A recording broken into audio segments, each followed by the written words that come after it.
A blessed good day to all.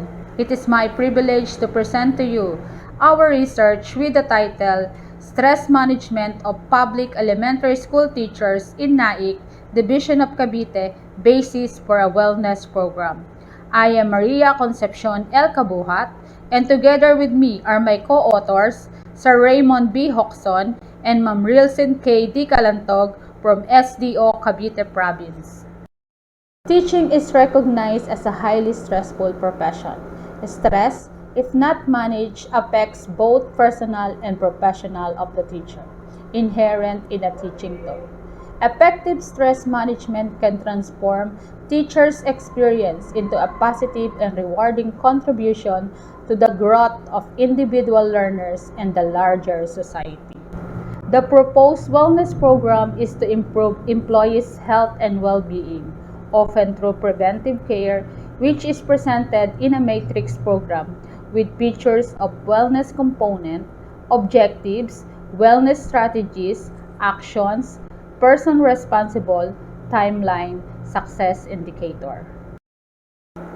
The review of literature and studies are relevant to the present study.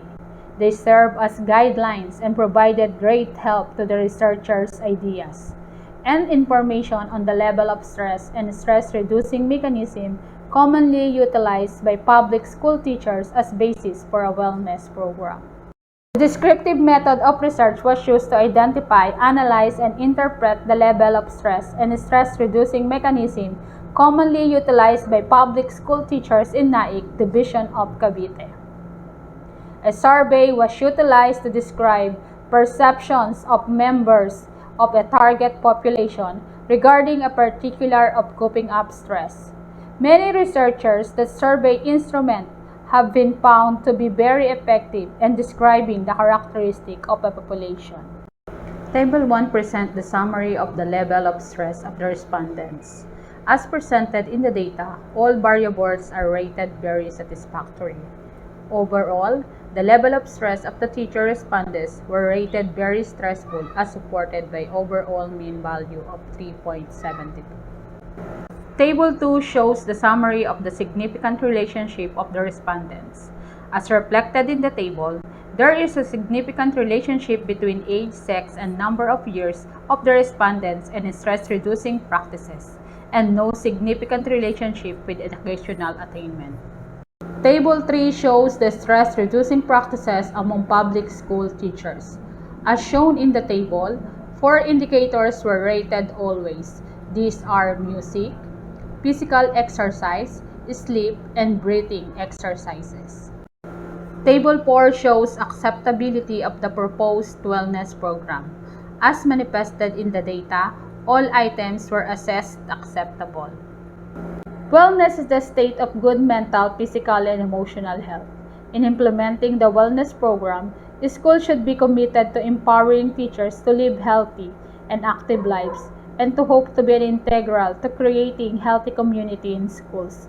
Likewise, workplace intervention and wellness program improve safety, health, and well-being of employees or to teach supervisor how to support employees. Based on the findings of the study, the following conclusions were drawn. Number 1. Most of the respondents were 31 to 40 years old female, rendering their service for 6 to 10 years and with masteral units. Number 2. The teacher respondents felt very stressful in terms of personal, occupations, organization, and physical work environment. Number 3. There is a significant relationship between age, sex, and number of years in service, rejecting hypothesis, while there is no significant relationship in terms of educational attainment, hence, the hypothesis is accepted. Number 4. The respondents rated sometimes and stress-reducing practices. Number 5. The proposed wellness programs aims to improve employees' health and well-being, to empower teachers to live healthy and active lives, and brace them to be an active part of the integral driving force in creating a healthy community in schools. Number 6. The proposed wellness program is acceptable to the respondents. Good day, everyone. I am Rachel L. Nuestro, Principal 2, and it is my honor to present to you my research entitled The Level of Disaster Preparedness of the Schools from the Perspective of the School DRRM Coordinators of Indang District. For the rationale, recognizing the importance of disaster preparedness, the Department of Education issued Deputy Order Number 55, Series of 2007, to normalize disaster risk reduction. In 2010, the Disaster Risk Reduction and Management Office was established after the passing of the Philippine Disaster Risk Reduction and Management Act. This office serves as a focal point for the planning, implementing, coordinating, and monitoring of activities related to disaster risk reduction. Anyone can be at risk during disasters, especially the children. As a secondary home of students, schools play an important role in ensuring their safety in the event of dangerous hazards happening. Exploring the level of disaster risk preparedness would enhance our understanding of its key determinants, which entail relevant policy advice. The study sought answers to the following questions. What is the level of disaster preparedness of the schools from the perspective of the school DRM coordinators of Indang? What problems are encountered by the school DRM coordinators in terms of implementing DRM programs? What disaster reduction management intervention program may be developed based on the findings of the study? For the key literature, the study explored by Dios and Canigay 2013 provide evidence that having a school adopting disaster risk reduction issues effectively enhanced knowledge, risk perception, critical awareness and attitude, but limited in preparedness behavior. Das and Malavia 2013 stated that the capacity and role of teachers is important, and their awareness and understanding of the various disasters is imperative to ensure the safety of the students. For the methodology, the research employed a quantitative method employing survey questionnaire. The said questionnaire was anchored on the instrument formulated by the SDO Cavite Province with 3-point Likert scale. The respondents of the study were the whole population of 27 school DRM coordinators of Indang District. For the data analysis, for Likert scale items which have negative connotations, the scale values were reversely pointed.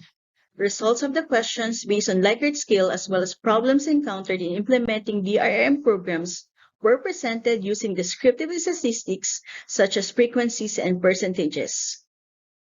Based on the result of the study, there are 4 schools which are outstanding, while 44% or 12 schools are very satisfactory.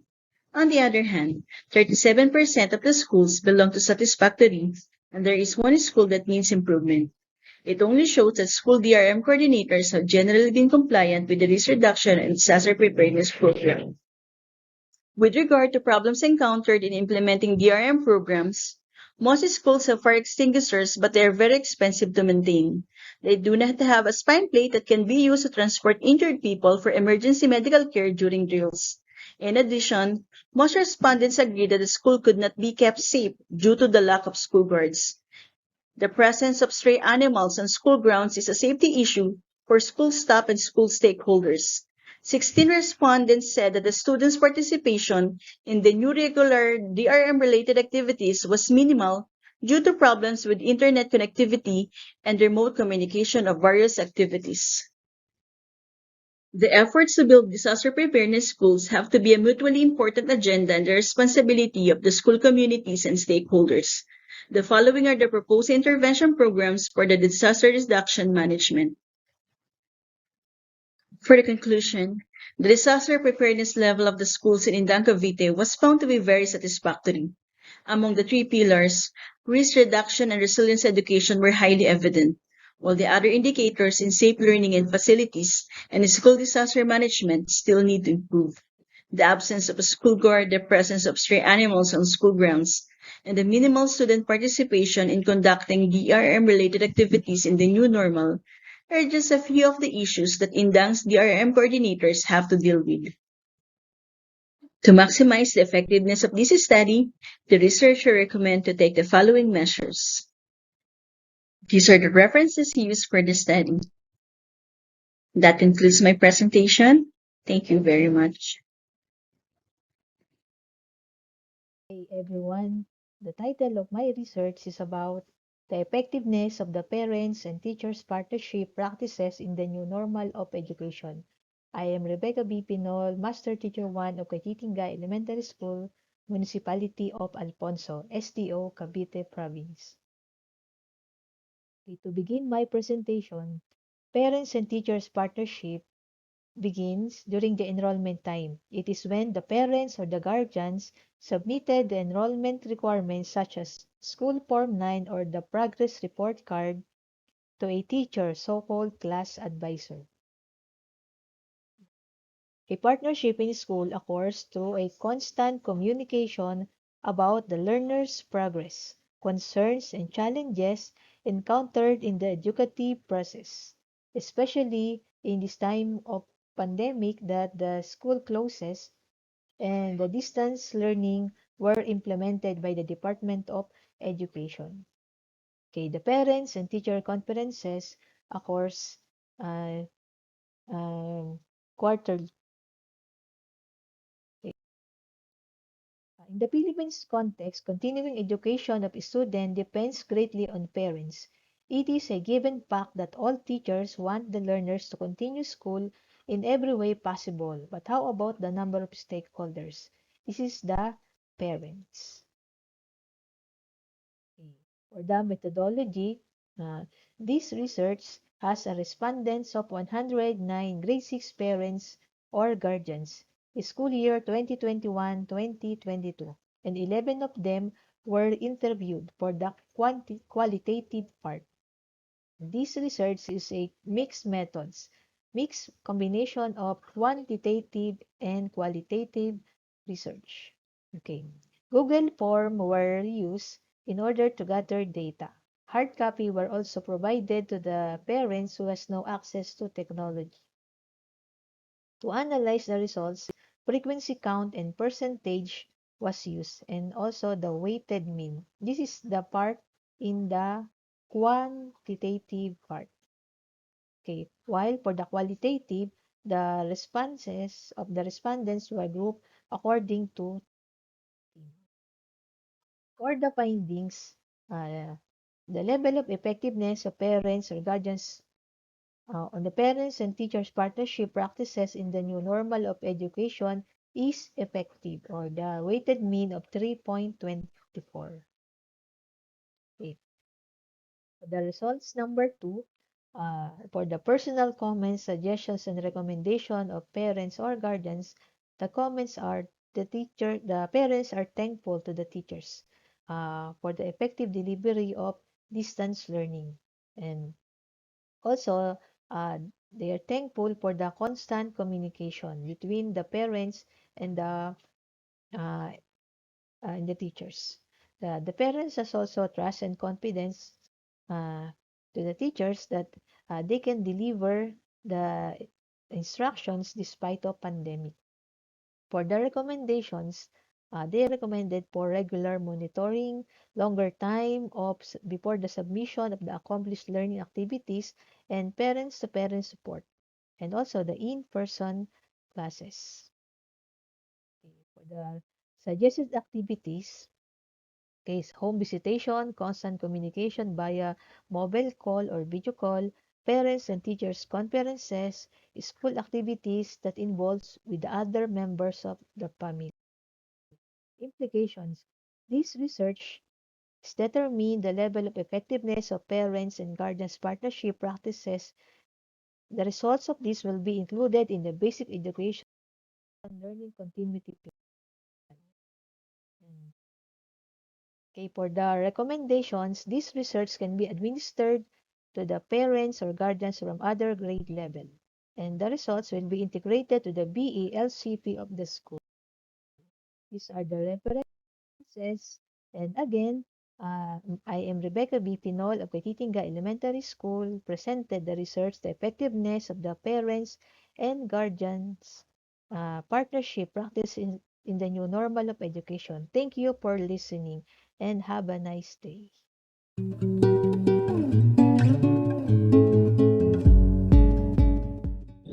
In our quest to continuously serve batang Caviteño by providing serbisyong pang-edukasyong tapat at sapat, Maria and Joyce Romanes, and Maria Belen Mojica, with me, come up with a research work entitled Through the Thorns to the Sky, Assessment on Public Schools Readiness on Blended Face-to-Face Classes. This research is conceptualized in February 2021. At that time, DO12 series of 2020 was recently released. There were proposals and a presidential order for face-to-face classes that were unfortunately rejected due to a then newly discovered strain of the virus. Moreover, many groups and organizations opposed the conduct of face-to-face classes due to the claim of lack of readiness of schools.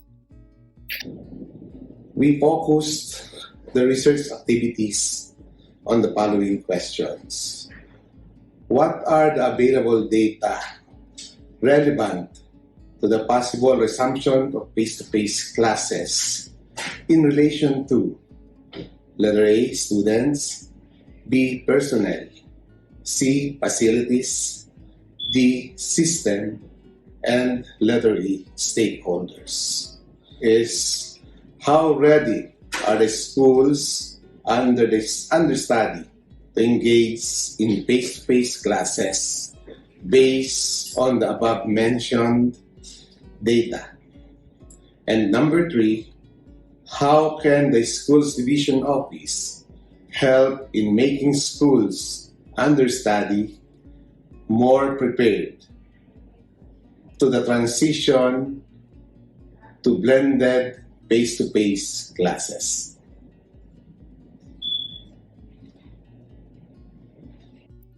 Here are our key literatures.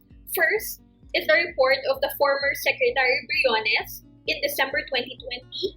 We also have 2 Rappler articles on the opening of face-to-face classes, another article for allowing children in MGCQ areas, and lastly, the position of CHED in holding face-to-face classes.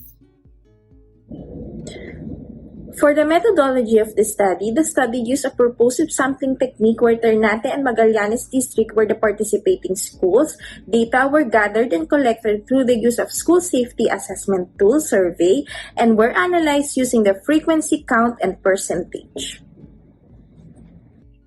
The following shows the ranking of readiness of schools in terms of various indicators.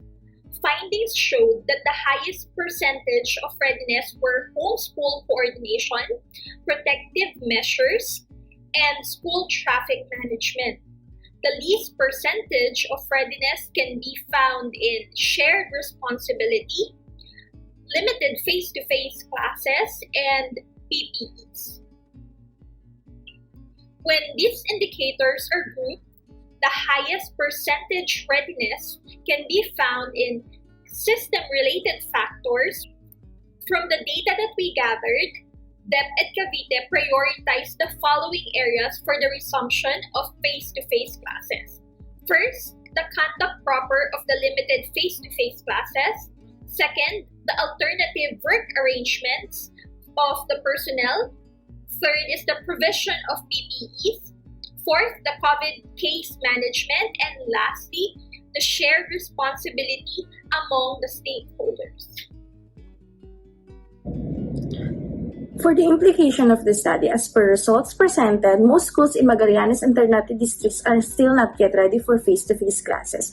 Furthermore, resource generation could be the reasons why some indicators had low percentage of readiness, and of the 5 areas checked, stakeholders-related concerns still remain the lowest. For the recommendation of the study, so review and redesign PPA should be done to further support schools' readiness on the conduct of face-to-face classes. Indicators with low percentage of readiness must be prioritized through the school PPAs, and partnership with community, LGU, and other private organizations must be strengthened to generate support and resources for the conduct of face-to-face classes.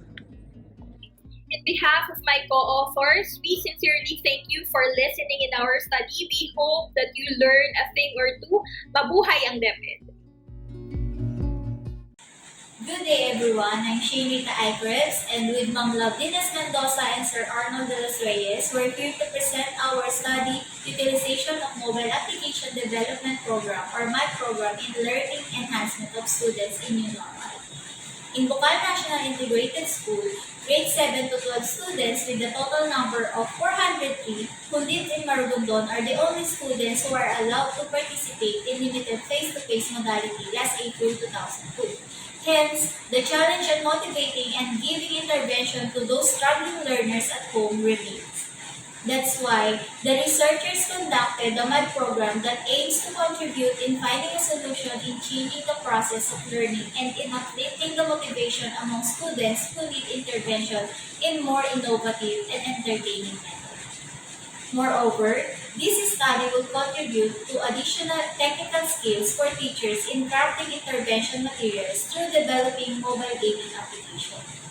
Furthermore, this will also capacitate the teachers for the enhancement they need in using ICT and facilitate the teaching and learning process as indicated on Philippine Professional Standards for Teachers or PPST Strand 1.3. Our action research questions are as follows. What is the profile of the respondents in terms of year level and subject area taught? What is the level of satisfaction of the respondents towards the training program in terms of usefulness, instruction and methodology, and human and material resources? What is the score average of the participating learners before and after MAD program? And last, is there a significant difference between the score average of the participating learners before and after the MAD program? For methodology, in terms of participants and other sources of data and information, this study has a total of 21 respondents who are junior and senior high school teachers of Bukal National Integrated School, school year 2021-2022, who were selected using a proposed sampling. For the procedure, pre-implementation survey form was conducted among the teachers to identify their willingness to be part of the program. Additionally, the researchers proposed and conducted training programs. After conducting training program, post-interview and survey was administered among the respondents. The individual learning monitoring plan and electronic class record of the learners were utilized during the data gathering procedure. In terms of data analysis plan, this study used a quantitative research method. The data to be collected from the survey were interpreted using appropriate statistical techniques. A mean average were used to identify the level of satisfaction towards the training program of the teacher participants. Frequency and percentage were used to identify the average test score of the students before and after the utilization of the program. T-test was used in order to identify if there would be significant difference between the average score before and after the program was implemented. Result and discussion. Level of satisfaction toward the training program in terms of usefulness, instruction and methodology, and human and material resources. All data resulted to a graduated mean with a verbal interpretation of strongly agree. In terms of test score of the learners before the conduct of MAD program, most of the teachers participants agreed that the test score result of their learners fall between the range of 4 and 6 before using the app. In terms of test score result of learners after the conduct of MAD program, majority of the participants answered the most of their learners' test scores after the utilization of MAD program falls under the score 9 to 10. In terms of test of relationship between the score of student before and after using the app, there is statistically significant differences between the intervention scores of the learners before and after using the MAD program. Recommendation. Based from the result of the study, after the data had been interpreted and analyzed, the researchers came up with the following recommendation. The student would be willing to undergo different kinds of intervention that will surely develop their competencies so they could cope with the difficult lesson from different learning areas. The teachers must be open for learning and discovering different techniques in teaching using technology as itself arouse the interest of learners. The school administration must support and cater the needs of teachers in enhancing their skills in using technology. The instruction by engaging them to the different training and seminar on the use of different mobile applications in designing lesson and intervention. The DepEd should consider providing teachers training that will capacitate their needs in designing lesson and activities using innovation in the field of technology. The title of our study is the implementation of Journey to Korea reading program in the district of Silang, a keynote for content enhancement. Secretary Leonor Biones stated that 3B's initiative will help strengthen that every child a reader program, which primarily aims to equip learners with reading skills to make them proficient and independent readers in their grade level. School year 2020 onwards is a big challenge. Schools are facing COVID-19 pandemic. Most days schools are closed and face-to-face mode of teaching is not allowed. Moreover, it is a big challenge on the part of the parents, school personnel. It is the time where the home is considered as a learning place for the learners. It is not ordinary for them that they have struggling readers or with difficulty in reading proficiency. Brigadas Pagbasa is implemented in the school, and one of the programs implemented within the district, namely Journey to Korea, championing opportunities in reading to intensify education. A reading program in all schools in the district. It can help the learners to overcome the gaps of reading illiteracy of the Batang Silanggenyo with the help and support of local government. Some related literature, reading helps students think critically and improves reading comprehension skills. Goal guides a strategies direction of almost every organization, while objectives are results that an organization seek to achieve pursuing its basic mission.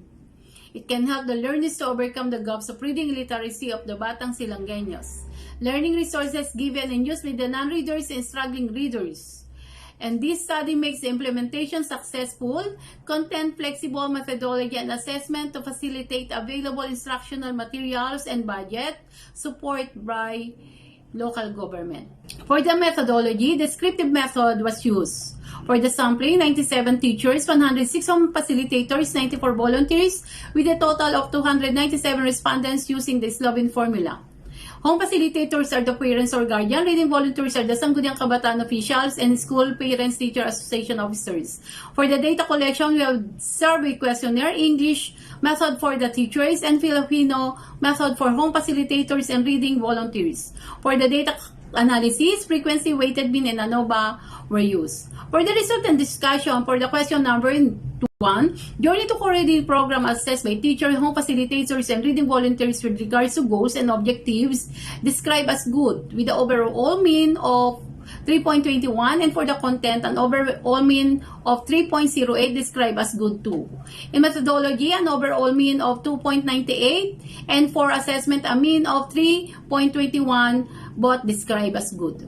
For question number 2, the computed F-test value of 1.31 is less than the critical value of 3.041 and 4.610 at 0.05 and 0.01 levels of significance respectively, with 2 and 294 degrees of freedom. The nominal hypothesis of no significant difference is accepted. And for the question number 3, after knowing the result based on the responses of the respondent, possible plan of the program is a keynote for content enhancement of these instructional materials, Journey to Korea.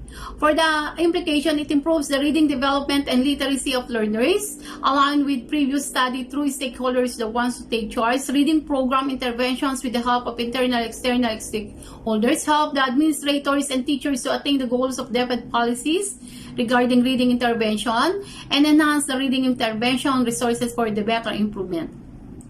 Based on the finding, the researchers came up with the following. The perception of the 3 groups of respondents, teacher, home facilitators, and reading volunteers in the implementation of Journey to Korea, mostly described as good. Teachers, your home policy, and reading volunteer perception regarding the implementation of Journey to Korea with regards to goals and objective, consent, methodologies, and assessments were all good. No significant differences existed on the assessment of 3 groups of respondents on the implementation of Journey to Korea reading program.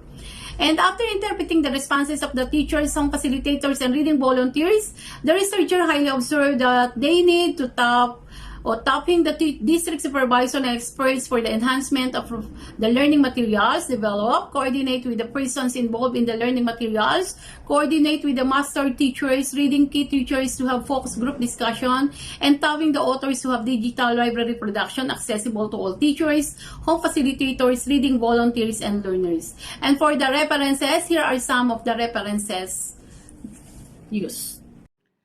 Good day, everyone, especially to our distinguished VCBER panelists. I am Vilma Piliña, Principal 4 of NIC Integrated National High School. Together with me, my co-author, Wilbert A. Soriano, Master Teacher 1. We are here to present to you our research study entitled Teacher's Profile and Knowledge of Concepts on Classroom Assessment, Basis for Schools' Professional Development Plan. For our rationale, according to Brown 2019, assessment is inevitable among teachers. As stated in Learning Space 2021, still, some teachers perform just fairly on assessment. Based on LaSalle 2021, it is an integral part to understand students' learning and development. And based from DepEd Order number 31, Series 2015, assessment should be improved and used to perform classroom practices and promote learning. This is why we have to conduct our study on teachers' profile and knowledge on assessment concepts. Okay, so to continue with our research presentation, so here are our key literatures to support our study. So according to Beldwis and Dalby 2014, gaining knowledge about classroom assessment has high priority in educational research. At the same time, it will make us better know how the individual teacher carries out the collection of data of students' learning. And then second to this, we also have here another key literature which we extracted from the Department of Education Order number 31 series of 2020, which states the commitment of teachers to follow the principles which ground assessment that it should be holistic and authentic in order to capture the essence most essential learning competencies. And lastly, we also considered DepEd Division Memo Order from the Province of Cavite number 444 series of 2022. So in line with the mantra of SDO Cavite's program AGAP, alamin ang gawaing angkop sa pagtataya, which re-engineers assessment for 21st century learners in Cavite schools, are hereby instructed to integrate the structure of observed learning outcomes or SOLO taxonomy. Hence, the teacher's knowledge on such concepts assessment must be determined and be matched properly with due respect to their profiles. For our methodology, so our research design is mixed design, descriptive. So our samples and sampling technique used, grade 7 to 12 teachers, we use probability sampling, non-random, purposive. And then for our research tool, we consider the use of survey questionnaire and informal interview. And then our data analysis is or are the following: frequency, percentage, and coding. So these are our findings. For research question number 1, what are the teachers' profile in terms of years in teaching and subjects handled and taught? So majority of the teachers were in 1 to 5 years of their teaching, and on the other hand, most teachers are handling science-related subjects. For our question number 2, what is the level of teachers' knowledge on assessment concepts? So the teachers exhibited high level of knowledge about the cognitive taxonomies. However, they are described to have low knowledge on concepts related to SOLO as framework of assessment.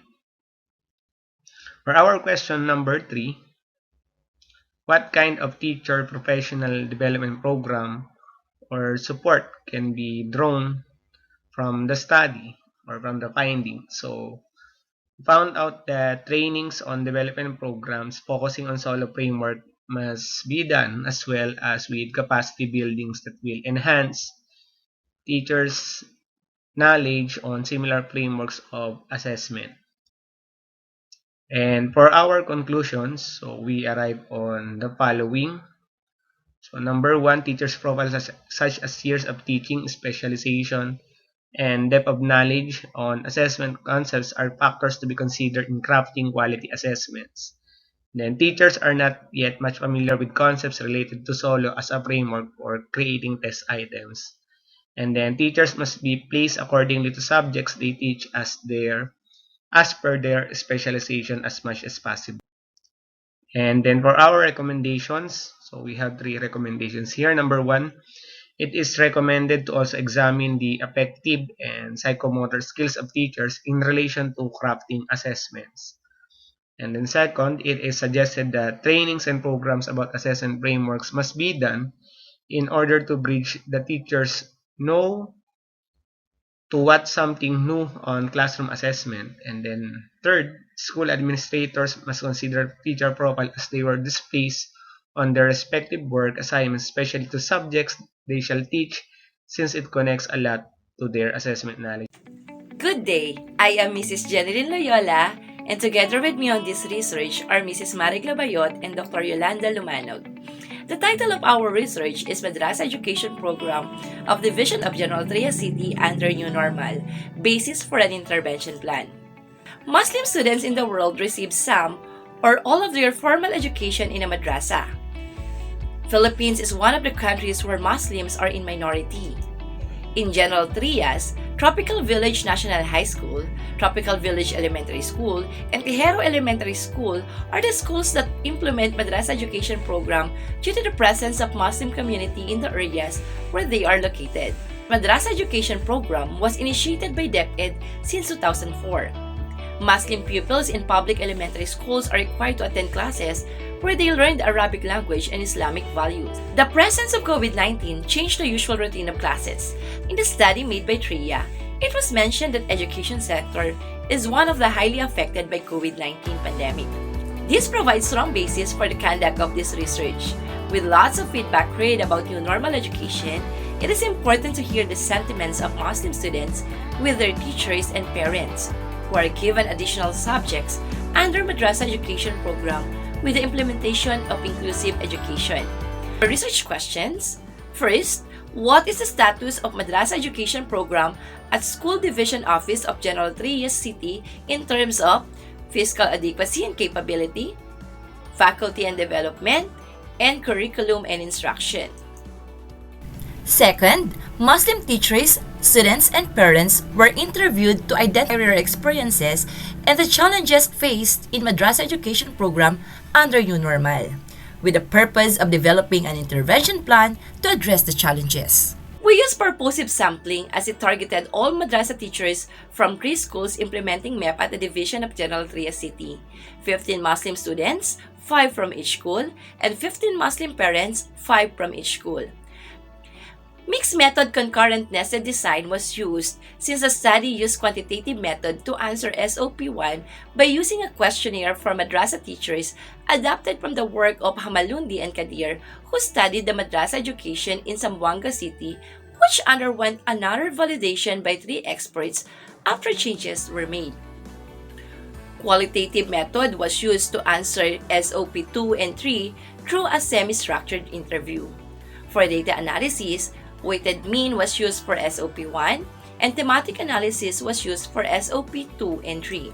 For the implications, the implementation of Madrasa Education Program was found to be functioning with some areas for improvement. The presence of community learning is a great help. Financial status of the family is a great factor for the success of the program this time of pandemic. Problems that need to be addressed are the low and delayed honorarium received by asatids, multi-grade teaching and learning, moderate response of Muslim parents and students towards the implementation of Madrasa Education Program.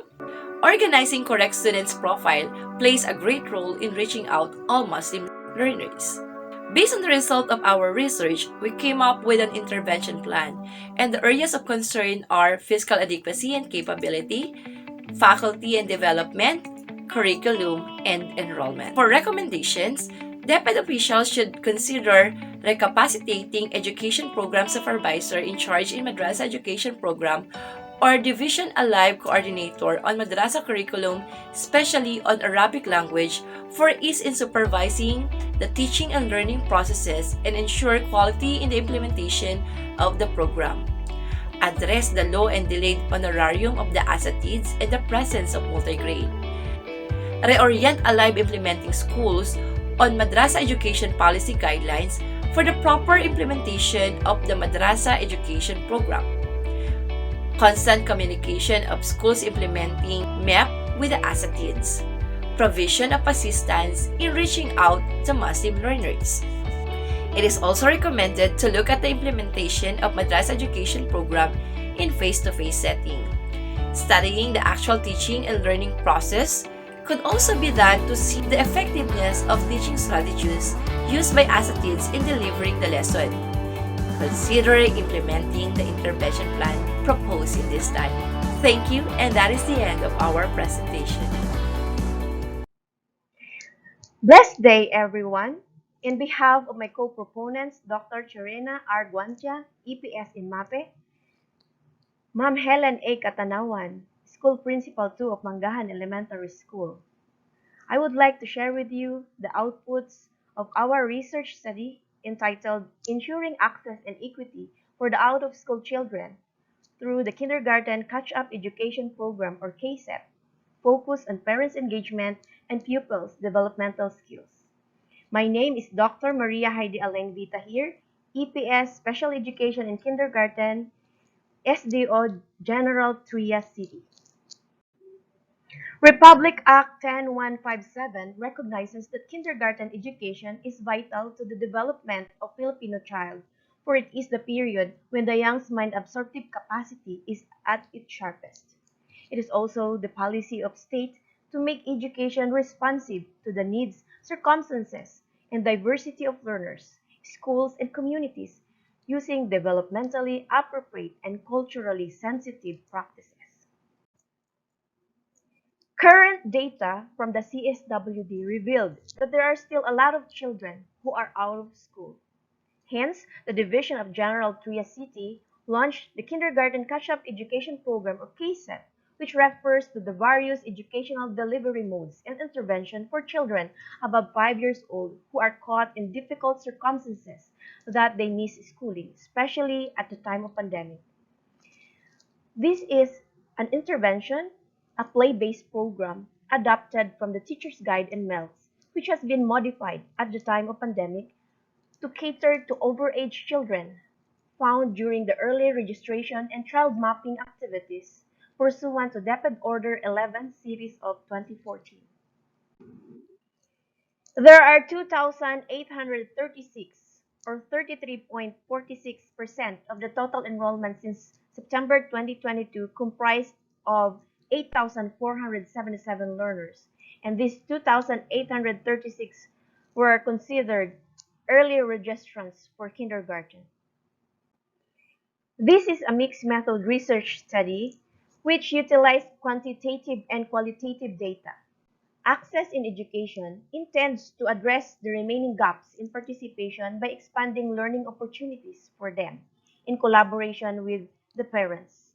There were 300 out-of-school children identified as overage for kindergarten from the early registrants. And these children have parents' consent to participate in the catch-up program. The research question of this study are the following. First, what is the level of pupils' developmental skills based on ECD checklist? Second, what are the creative activities conducted by parents and teachers to help KCEP pupils enhance their developmental skills? Third, how do parents engage themselves in helping their child prepare for the developmental skills and readiness for grade 1? Fourth, what are the challenges, issues, and concerns confronted by the teachers and parents in the implementation of KCEP? And fifth, what program implementation plan and learning materials can be crafted to support KCEP? For the data collection, first, permission to conduct the study was sought by the researchers to the school's division superintendent. Then, early registration and child mapping activities were conducted. Also, the researchers conducted orientation to all KCEP teachers and parents. Then, the learning packets for KCEP were prepared and quality assured with the corresponding 8 weeks work plan and schedule of activities. And prior to the implementation of the program, the teachers administered pre-test ECD. And after the duration of 8 weeks, the teachers conducted post-test ECD to determine the developmental delays, the developmental advancement, or if the children are already average or ready for grade 1. And all these are in coordination with their parents.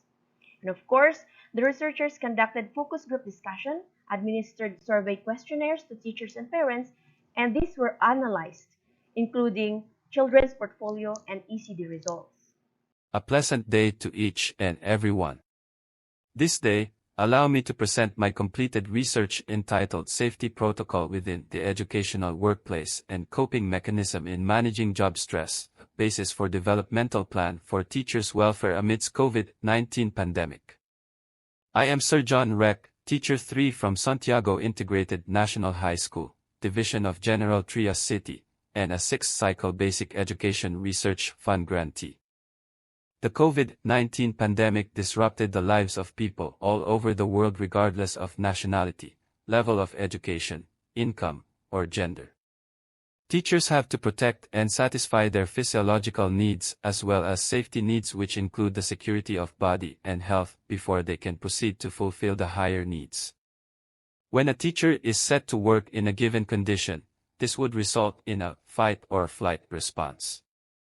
This kind of response encourages teachers to leave or attempt to change the current situation. The information gathered in this research would have relevance in the teacher's awareness of their safety both physically and psychologically. The school administration could also take steps to assist the teachers in response to their existing work conditions to increase safety and productivity. The main objective of this study is to assess the safety protocol of educational workplaces and coping mechanisms as they manage job stress amidst COVID-19 pandemic. Particularly, this study aims to answer the following questions. 1. What is the level of teachers' perception of the implementation of educational workplace safety protocol? 2. What is the level of teachers' coping mechanism activities? 3. What is the level of teachers' job stress? 4. Is there a significant relationship between teachers' perception of the implementation of educational workplace safety protocol and job stress level? 5. Is there a significant relationship between teachers' coping mechanism activities and their job stress level? 6. Based on the findings, what appropriate developmental plan for teachers' welfare can be designed in the face of the COVID-19 pandemic? For research instrument of this study, it was divided into 3 parts. Part 1. It consists of items that measure the extent of the COVID-19 school prevention and control survey, adapted from the World Health Organization's core messages and actions for COVID-19 prevention and control in schools. Part 2. It is a self-made questionnaire composed of items that evaluate the teacher's level of involvement in the coping mechanism to avoid stress during COVID-19. Part 3. It includes items to determine job stress during the COVID-19 pandemic adapted from the National Center for Immunization and Respiratory Diseases, CIRD, Division of Viral Diseases. Additionally, for the data gathering methods of this study, permission to conduct the study was secured. Ethics of research was strictly observed. Informed consent from the respondents was obtained. Data privacy law provisions were enforced. This research used quantitative data analysis. Specifically, the descriptive correlational method was utilized. Statistical tools such as frequency count, percentage, weighted mean, standard deviation, composite mean, and Pearson correlation coefficient were used to answer the concerning research questions.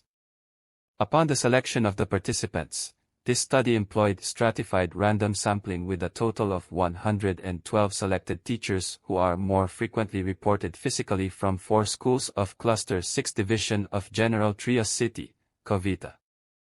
21 from Cecilio M. Soliba Elementary School. 24 from Navarro Elementary School. 30 from Santiago Elementary School and 37 from Santiago Integrated National High School. For the findings of the study, teachers' perception of the implementation of educational workplace safety protocol, the result shows that the level of implementation of safety protocols in the participants' working stations during the time of the pandemic is very strictly implemented with a composite mean of 3.61. Teachers' coping mechanism activities. It was found that teachers' coping mechanism activities performed amid COVID-19 are on in regular basis.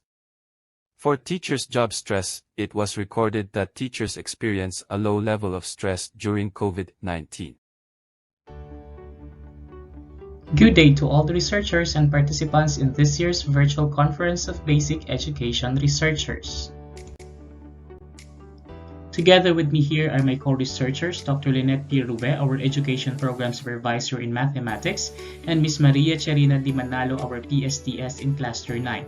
I am Mr. Sunny E. Lopez Jr., and in behalf of our team, I will be presenting to you our paper entitled Division Numeracy Assessment, Development, Validation, and Implementation. The term numerates is defined as the ability to understand and work with numbers. For the purpose of this paper, numerates is operationally defined as the attainment of competencies and skills in mathematics as required in their actual grade level. The poor performance of our country both in international and local assessments was observed in the past years as evidenced in the result of PISA 2018 and TIMSS 2019, in which our country ranked the lowest among the participating countries. Even before the pandemic, mathematics obtained the lowest learning outcome assessment results based on the gathered data every quarter, which gives birth to Project Sinulid, or School's Initiative in Numeracy and Literacy Development, which aimed at addressing the problem. However, one notable issue mentioned during the implementation of this project is the absence of standardized assessment tools to determine those non-numerate learners who will be given interventions. As a result, the researchers came up with the development of the Division Numeracy Assessment Tools. The Division Numeracy Assessment is a standardized assessment tool developed by the pool of writers in the Division of General Trias City. The assessment tool has undergone pilot testing, finalization, and validation conducted last February to July 2022 and administered this August. The said assessment tool contains the following key features. First are the assessment tools, which include items printed per key stage with different number of items per grade level. Second are the guidelines, which contain instructions regarding the administration of the said tool. Third is the class record, which contains information of the test takers and its classification whether they are numerates or non-numerates. Another key features of this numeracy assessment tool are the intervention materials, which are designed to help students master the competencies aligned with the competencies in the assessment tool. Next are the answer sheets, which provides feedback and item analysis with the help of ZipGrade application. And lastly, the progress monitoring tool, which will be used in tracking the progress of the students before, during, and after the interventions. The main objective of this paper is to evaluate the developed division numeracy assessment tools. Specifically, this answered the following questions. First, what is the result of the evaluation of the assessment tools in terms of its content and format and design? Second, what is the numeracy level of the students using the assessment tools? And third, what are the advantages and challenges in using the assessment tools?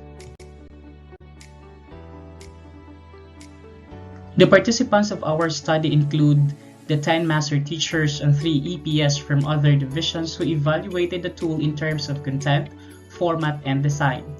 The students from key stages 1 to 4, who are the primary source of data in the utilization of the assessment tools, and the 10 key teachers who are the source of data in terms of the advantages and challenges of using the assessment data. Data were gathered using various methods, such as face-to-face assessment, questionnaires, and focus group discussions.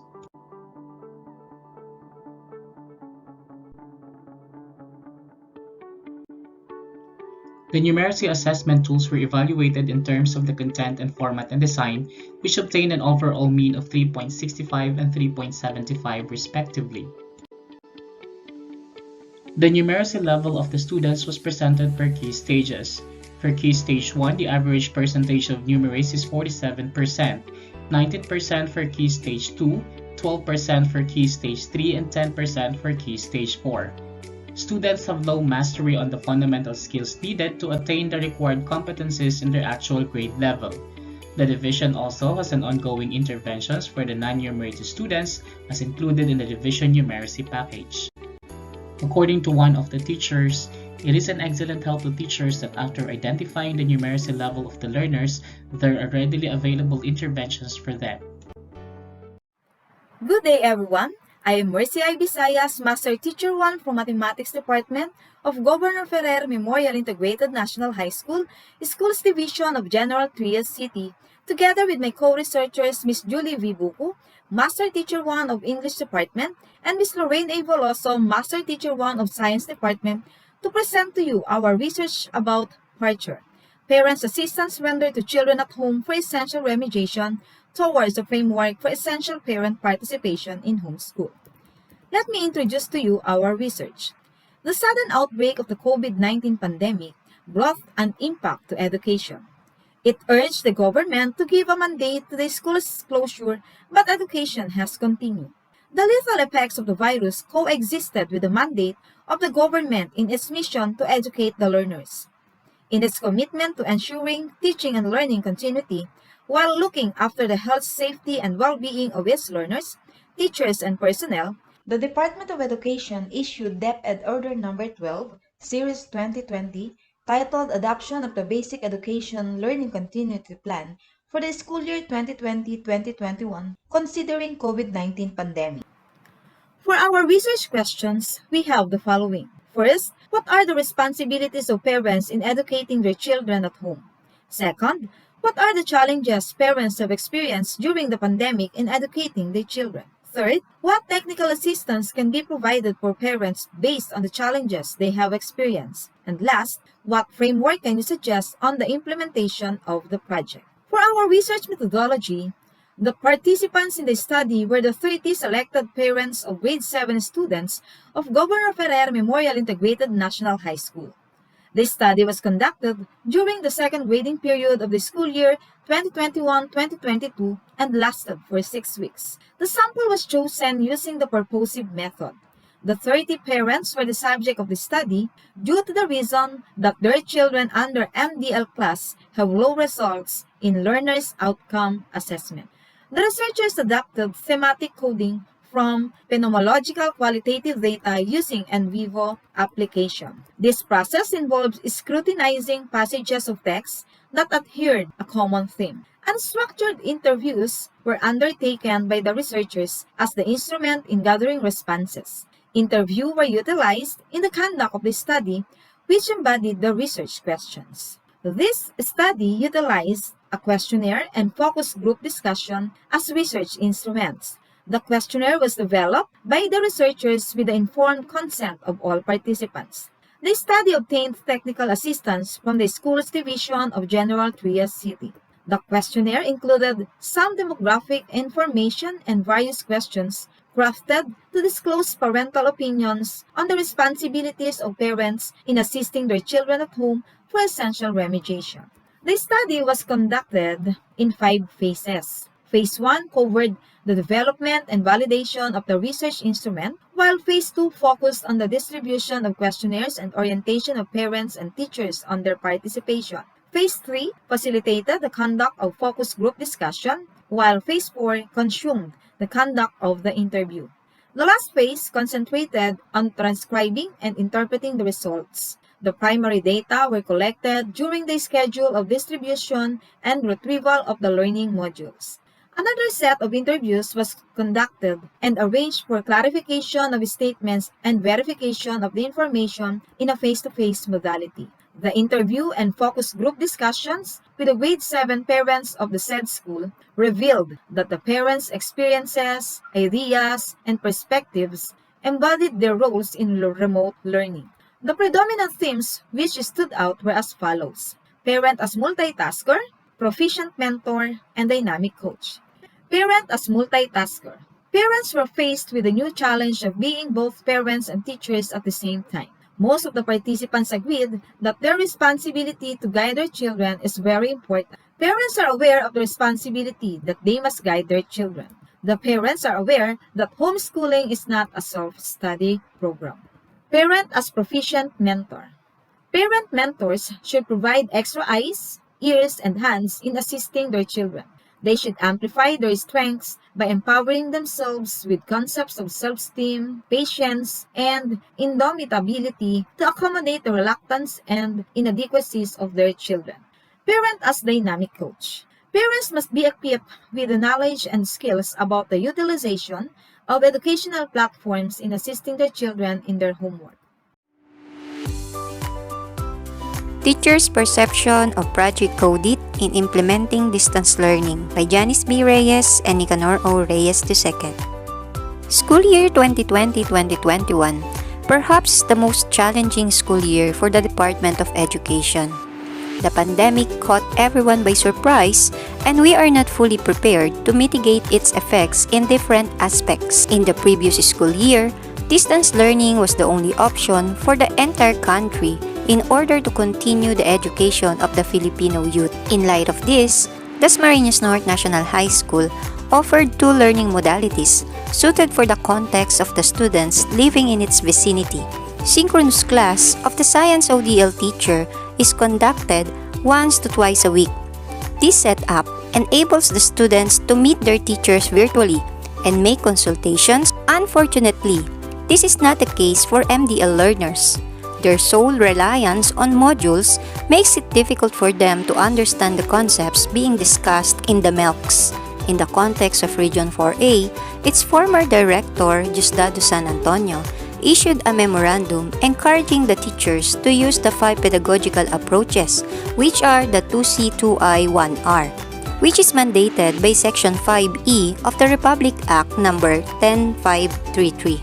In distance learning, video-based instructions or live online discussion via online platforms has a wider reach when co-teaching between ODL and MDL teacher is employed. In order to provide learners under MDL with instructional support, Project CODIT, also known as Collaborative Distance Teaching, was introduced. This is a paradigm shift from my learners to our learners. The collaboration of ODL and MDL teachers in making video lessons and conducting live online discussions served as supplementary material to all students, whether in ODL or MDL modality. This paper attempted to identify teachers' perception on using co-teaching as a strategy in distance learning delivery after a year of implementation. The respondents of this study were all ODL and MDL teachers of Science Department of Dasmarinas North National High School. Thus, purposive sampling was used. Validated survey question on co-teaching by Debacker et al. In 2021 was also utilized, and virtual interview was also given to the teachers. Responses in the Google Forms were gathered and was analyzed through the descriptive statistics using Microsoft Excel. Data revealed that the general weighted mean of 5.41 indicated that collaboration is moderately highly practiced. This shows a positive indication that teachers who are doing live online discussion has high collaboration skills and is evident in the creation and delivery of lessons. Overall mean of 5.45 shows that regarding co-creation of lessons in co-teaching, it is moderately highly practiced. There must be more opportunities for teachers to show co-creation of the lessons they are teaching, especially in the implementation of distance learning. This can be done through reducing the gap of hierarchical positions, sharing of responsibilities, developing relationships, and building trusts, according to Konings et al. In 2021. The responses of teachers in terms of their perception with regard to the indicator coaching has a general weighted mean of 5.53, interpreted as highly practiced. It is very evident that coaching and provision of technical assistance is manifested in the science department. These are being provided by the two master teachers and the head teacher as they quality assure the lessons being played in the live online discussion. It is therefore beneficial for teachers that there is someone to guide, mentor, and assist them in delivering the lessons. What are the teachers' perceptions on co-teaching in terms of collaboration, co-creation, and coaching? Teachers perceived that co-teaching is highly practiced in terms of coaching and moderately highly practiced in terms of collaboration and co-creation, which shows positive indication that there is healthy professional relationship among teachers in the department that promotes professional growth. Thus, it is recommended to practice co-teaching in delivering the lessons in distance learning, as it promotes collaboration, co-creation, and coaching.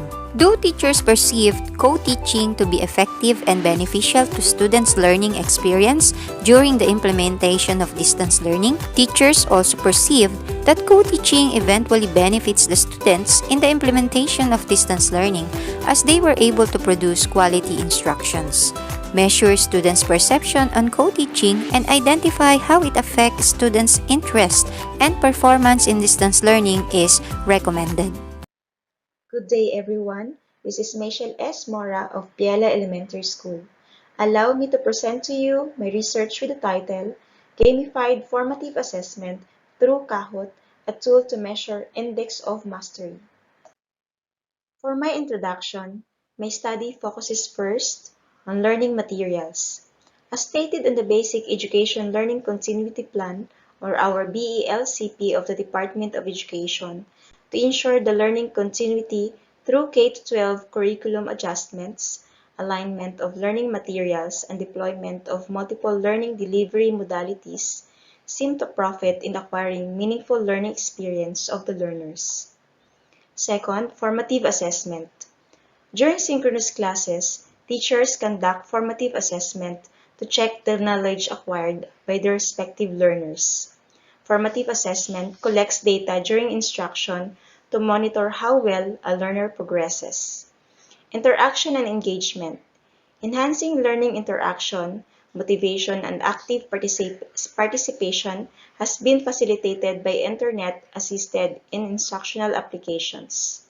Kahoot games. Online games can foster intrinsic motivation and help engaging learner in learning activities. Research questions. The purpose of this paper is to measure the index of mastery of the respondents using Kahoot in the facilitation of formative assessment to online distance learner of Piela Elementary School. The research questions to be answered are as follows. 1. What reasons make language learners want to play a learning game? 2. How engaging and motivating it is to play a Kahoot learning game? And 3. What is the level of index of mastery of the respondents using Kahoot? Methodology. The researcher used a quantitative descriptive design. A total of 23 grade 6 ODL learners under the advisory class of researcher were the participants. They came from the section Sampaguita. For data collection, Kahoot used to create a gamified formative assessment and analyze the respondents' index of mastery in science lessons. For statistical tool, percentage used to interpret the data collected. Here's the results and discussion of the study. Table 1, Pupils' Opinions in the Game System. Table 1 shows that the game was fun according to 95% of the respondents, whereas 5% of them didn't enjoy the game. However, all respondents, 100%, believed that they had learned the intended formative assessment during the quiz game. Moreover, 90% of the respondents stated that they would recommend this learning tool. This shows that pupils are likely to be open and eager to learn through online game. Table 2, Kahoot game experience and motivation. Table 2 shows clearly that majority of respondents are familiar with Kahoot learning game and that they would be eager to use more this way of learning in the future. The findings also suggest that using Kahoot is a motivating tool that promotes learning. Here's the Table 3. Table 3 shows the index of mastery of ODL pupils of Piala Elementary School. It shows that lesson contents in Science 6 were clearly understood by learners as the average score is ranging from 213 to 230 with an average percentage score of 92%. An over-interpretation of the average percentage score is passed. For the conclusion of this study, Kahoot learning game can offer positive learning outcomes to pupils in the distance learning. using a gamified formative assessment revealed the potential motivating learners to embrace the fun learning. This is according to Tooth et al. Explained that students enjoy and find activities that use digital game-based student response systems more engaging than the traditional pen and paper forms. For my recommendation, through gamified learning activities in the use of Kahoot serves to have a stronger participation among the teachers and learners. Thus, is recommended to utilize this free learning platform to facilitate the fun-filled learning experience to pupils. Digital game-based learning provides means for students to act as players, fully engaged with the course material and learn through meaningful interaction as opposed to traditional schooling textbooks and other written assignments. This is according to Ahmad et al. 2018. Halina't Math Tuto, an asynchronous teaching program for modular distance learning modality. Good day, everyone. In behalf of my co-researcher, Ms. Rosel V. Edra Solano, I am Mark Rafael M. Arasga from Dasmarinas North National High School, City Schools Division of Dasmariñas. In this pandemic time, distance education has gained its significant popularity.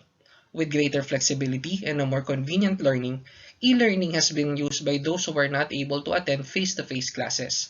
But problems have arisen as to how students with no functional gadgets and unstable internet connections at home will have the access to quality education.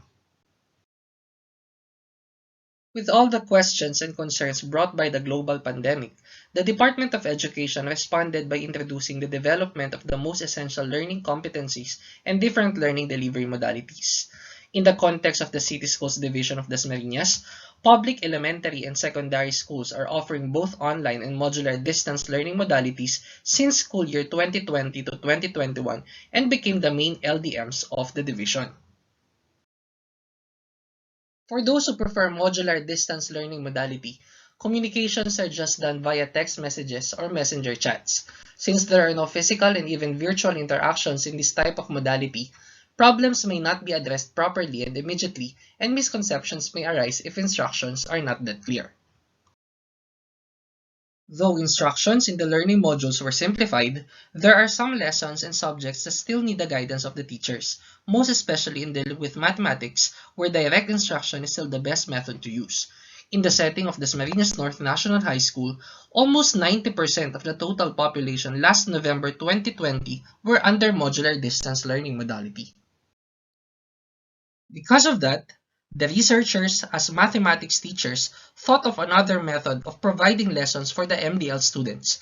Halina't Math Tuto sa DNNHS-TV was created to assist MDL and even ODL students during their asynchronous classes. It was also introduced to provide video lesson guides aligned with the MELCs.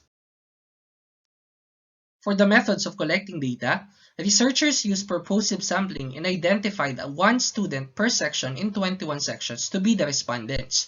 These students were grade 10 MDL students with internet access at home and were willing to be part of the study.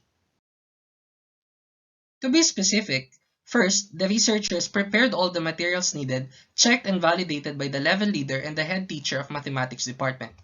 Next, the parents and the target participants attended virtual orientation about the flow and objectives of the program and to get their consents as well. Step 3. Upon receiving the learning modules, students immediately studied and answered their weekly tasks without using any supporting materials. Students submitted their outputs, and the researchers checked and recorded their scores.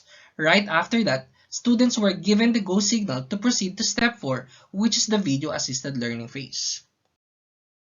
Here, students are now allowed to watch Halina't Matuto program and had the chance to recheck their answers. They answered again the same learning task and resubmitted their outputs to compare their scores in Phase 1 and in Phase 2.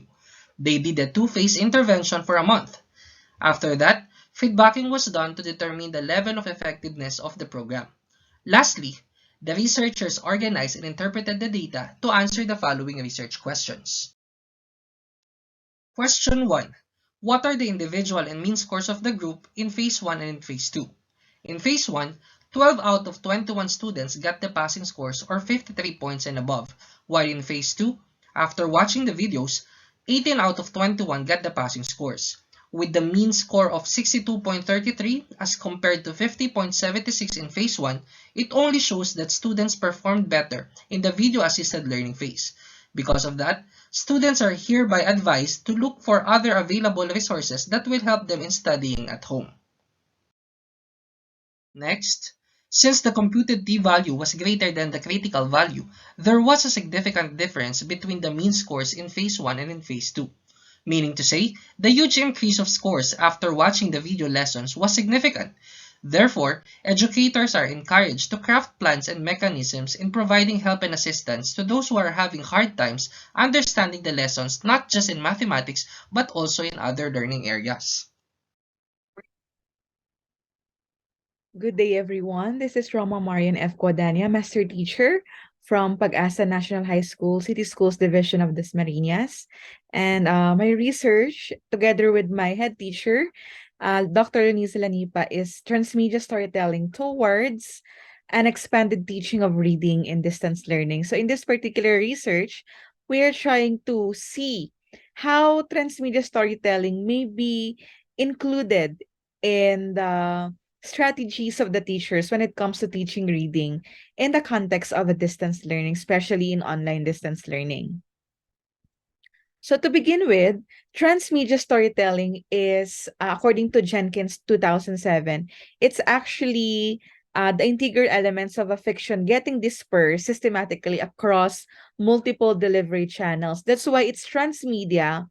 The fiction is getting dispersed on various media channels, such as films, games, apps, comics, books, or TV series, and the likes.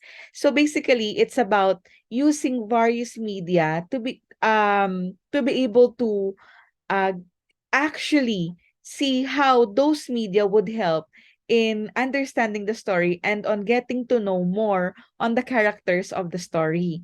So for this particular research, we focus on getting the acceptance level of the English teachers, what they think about transmedia storytelling, and the most important one is on how can transmedia storytelling be integrated in reading tasks or activities in online distance learning. So for the method, we had purposive sampling here, getting all the English teachers, which are 8, and then a questionnaire from Celtic 2017 on the acceptance level of the teachers when it comes to the transmedia storytelling, and also adding open-ended questions to see how they actually um see the use of transmedia storytelling, and basic qualitative analysis and mean were also used here. So for the summary of findings, the teachers view transmedia storytelling as a beneficial way to engage the students. They also express the importance of transmedia storytelling and the technology itself in enhancing the learners' um, the learning in distance learning. And they also see the transmedia storytelling as an educational way of enhancing reading among students.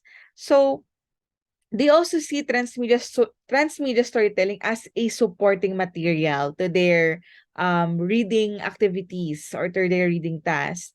And they are also open to adapting the existing transmedia platforms and integrating transmedia storytelling through either creating or choosing various media platforms applicable to their lessons.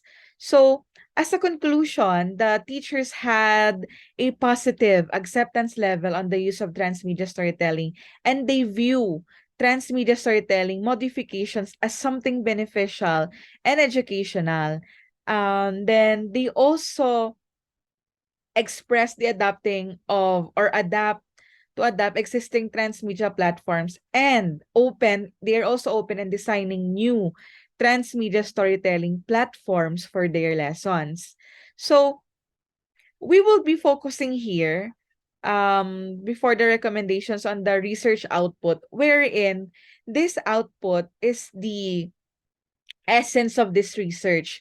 Since the teachers have a positive acceptance level when it comes to transmedia storytelling, the research output are actually the list of transmedia platforms and the suggested reading tasks or activities for the particular literary text of a particular level. So this was done for grade 7, 8, 9, sorry, and 10. And for this particular example, you see the grade 9 wherein the literary texts have the usable transmedia platforms and the suggested reading activities for this particular one. So the teachers could actually use this in their reading tasks or reading activities for their lessons, wherein transmedia storytelling is actually applicable. Good morning, everyone. I am Mr. Rudolph C. Kalimag, and along with me is my co-researcher, Ma'am Ivy Joy Pilahio. We are from Paliparan to Integrated High School in the City Schools Division of Dasmarinas. Today, I will be presenting our research entitled Assessment Practices of DepEd Teachers in Times of Distance Learning, a Hermeneutic Phenomenological Study. To begin with the COVID-19 pandemic, issues on education in the Philippines have worsened and various changes happened in the educational landscape. The abrupt shift to distance learning yielded to different challenges for teachers, students, parents, and other stakeholders. The situation compelled to adapt to online and modular learning as alternative delivery of instruction, and assessing students' learning has been receiving concerns considering that appropriate assessment plays a vital role in achieving the goal of every learning area. Stipulated in DepEd Order Number 8 Series of 2015, assessment is a joint process that involves both teachers and learners, and this implies that it is an integral part of teaching and learning and in the curriculum implementation. The new learning delivery requires new manner of assessing the learning of students, and it means that the conventional type of assessment may not be suitable for the modular and online learning. And in fact, as claimed by Lazo 2020, many DepEd teachers are struggling in designing an assessment tool which is suitable to the type of modality the students are enrolled in. For the methodology of the study, this has adopted the use of hermeneutic phenomenology. It is a qualitative research approach that enabled the researchers to investigate how life's everyday behaviors are shaped by experiences, customs, and culture.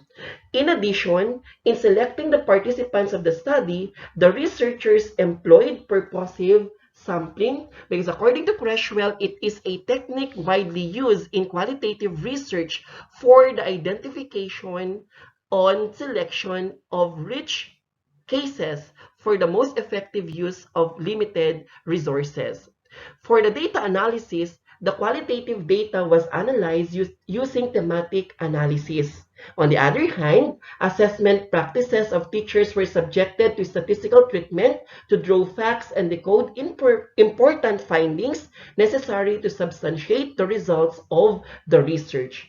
In terms of the results study, indicative in table number 1, the common assessment methods used by DepEd teachers during online and modular learning. So we can see in the table, there are three emergent themes, and these are the provision of authentic assessments, number 2, utilization of direct method of assessment, and number 3, individual and summative assessment. Question number 2, what are the problems or challenges that DepEd teachers experience regarding assessment? And it can be seen that there are two emergent themes. Number 1, lack of awareness on the application of different assessment methods. And number 2, insufficient training for teachers in designing assessment for distance learning. For question number 3, what are the practices of DepEd teachers in using assessment in times of distance learning. So table 3 shows the assessment practices of DepEd teachers during distance learning, and it can be gleaned from the table that indicator number 9 has the highest mean of 4.21 and the standard deviation of 0.71, which is verbally interpreted as fully practiced. This entails that in response to the number of assessments found in the module or in the online platform, teachers are just choosing the activities that their students need to accomplish. Good day. It's an honor to present our study, Your Quick Guide to Learning, Pivot TV and its impact to teaching and learning TLE amid COVID-19 pandemic. In time of the global COVID-19 pandemic, e-learning was utilized to facilitate remote learning, where exploratory videos were the most often utilized media in digital education. DepEd Calabarzon acknowledges the positive impacts of videos to the academic achievement of learners and quality of teaching. Hence, the organization launched a Pivot Gabay, a series of instructional videos that aim to respond to the needs of learners in their respective learning spaces during the implementation of distance learning. Given the intent of the program, this research identified the impact of utilization of Pivot TV to teaching and learning grade 8 technology and livelihood education amid the pandemic. The study was guided by the following research questions. 1. What is the impact of Pivot TV learning episodes to the achievement of grade 8 learners? 2. What is the perception of learners on the utilization of Pivot TV videos in terms of accessibility, portability, and comprehensibility? Number 3. What is the perception of learners on the utilization of Pivot TV videos in terms of accessibility, portability, and comprehensibility? The study used a descriptive research designed to gather measurable data for the sample's statistical analysis. The study was conducted during the school year 2021 to 2022 among all 2,471 grade 8 learners and 10 grade 8 TLE teachers at General Emilio Aguinaldo National High School. The research used a 12-item, 5-scale survey questionnaire and the quarterly grades of grade 8 learners in TLE for 3 consecutive school years. Data were tabulated and analyzed using descriptive statistics such as frequency, percentage, and mean.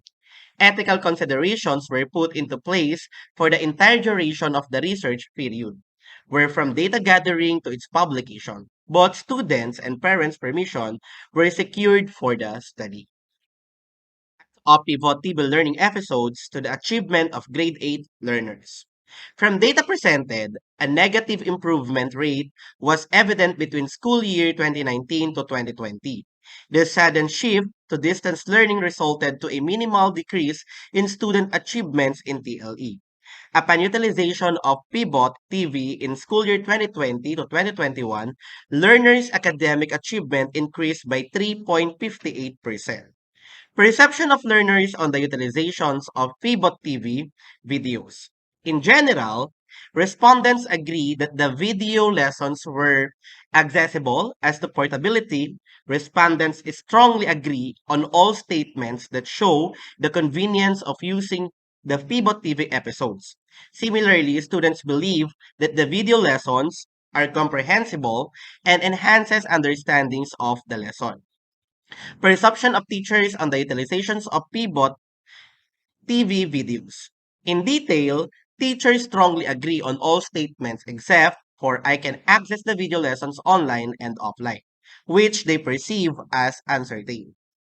From the data presented, the study has come up with the following conclusions. 1. Pivot TV had a meaningful impact on learning as students exposed to the video lessons showed significantly higher learning achievement as compared to those who only use self-learning modules or SLMs during the implementations of distance learning. 2. Learners generally perceive the video lessons are accessible, portable, and comprehensible. The only disadvantage posted by students was the accessibility of video lessons offline. 3. Teacher participants largely consider the video lessons helpful to the teaching learning process in terms of accessibility, portability, and comprehensibility. Based on the conclusions drawn, the study suggests the following recommendations. 1. Utilizations of Pivot TV video materials or supplementary materials for teaching and learning in blended, hybrid, or full face-to-face classes. 2.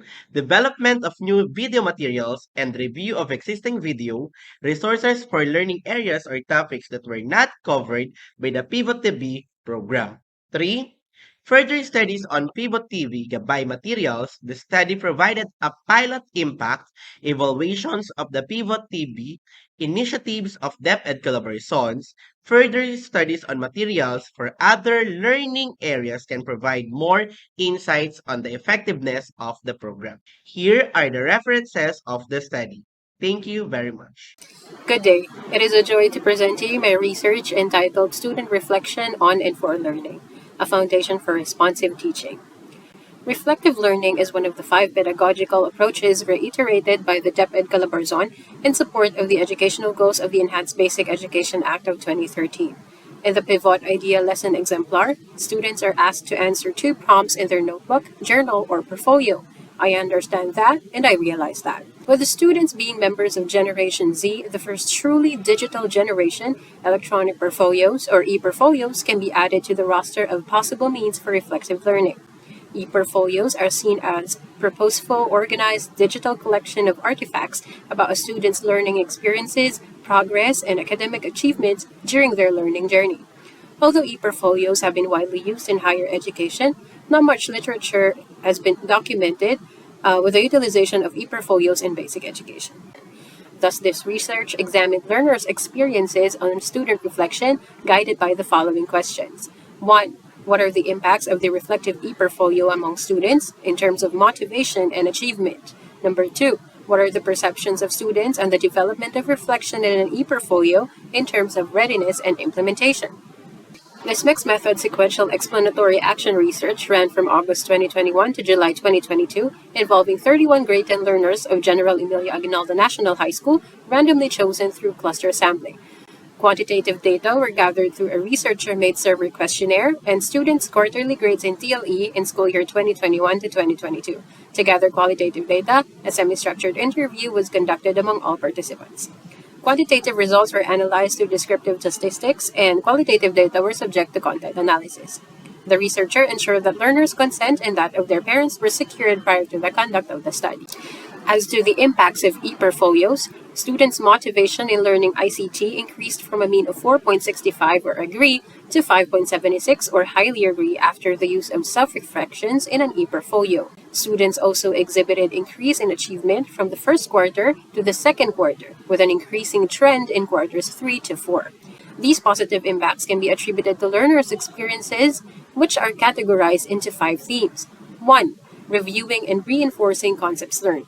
Participants associate their achievements to reflections capability to reinforce the concepts they learned in class. Number 2. Self-evaluation, self-correcting, and the desire to improve. Students utilize reflections to evaluate themselves in relation to a particular knowledge or skill. Number 3. Contextualizing learning. Reflections enable learners to connect their own learning to their daily lives. Number 4. Integrating knowledge from different disciplines. Learners are also able to connect learning in one subject area to another. Number 5. Building a learning community. E-portfolios give learners an opportunity to share their learnings and experiences with their peers. Students' experiences in developing reflections in an e-portfolio. Respondents highly agree that they are ready in making reflective e-portfolios. Similarly, they highly agree on the effective implementation of e-portfolios in class. These positive learning experiences are related to 3 themes. Number 1, use of appropriate technology. Students access and utilize a user-friendly, teacher-made online e-portfolio hub using Google Sites. Number 2, provision of writing prompts. To guide the learning process, students are provided with beginning statements. And number 3, sufficient time for reflection. Interviews reveal how time plays a crucial role in making learners ready to engage in reflection writing. Based on the findings of the study, the following conclusions were drawn. 1. Student reflections increase student motivation and achievement when realized appropriately. 2. Learners' readiness and perception in making reflections are associated with the use of appropriate technology, provision of writing prompts, and sufficient time for reflection. These conclusions posit the relevance of reflections to responsive classroom teaching, and thus implies the following. First, redirecting instruction.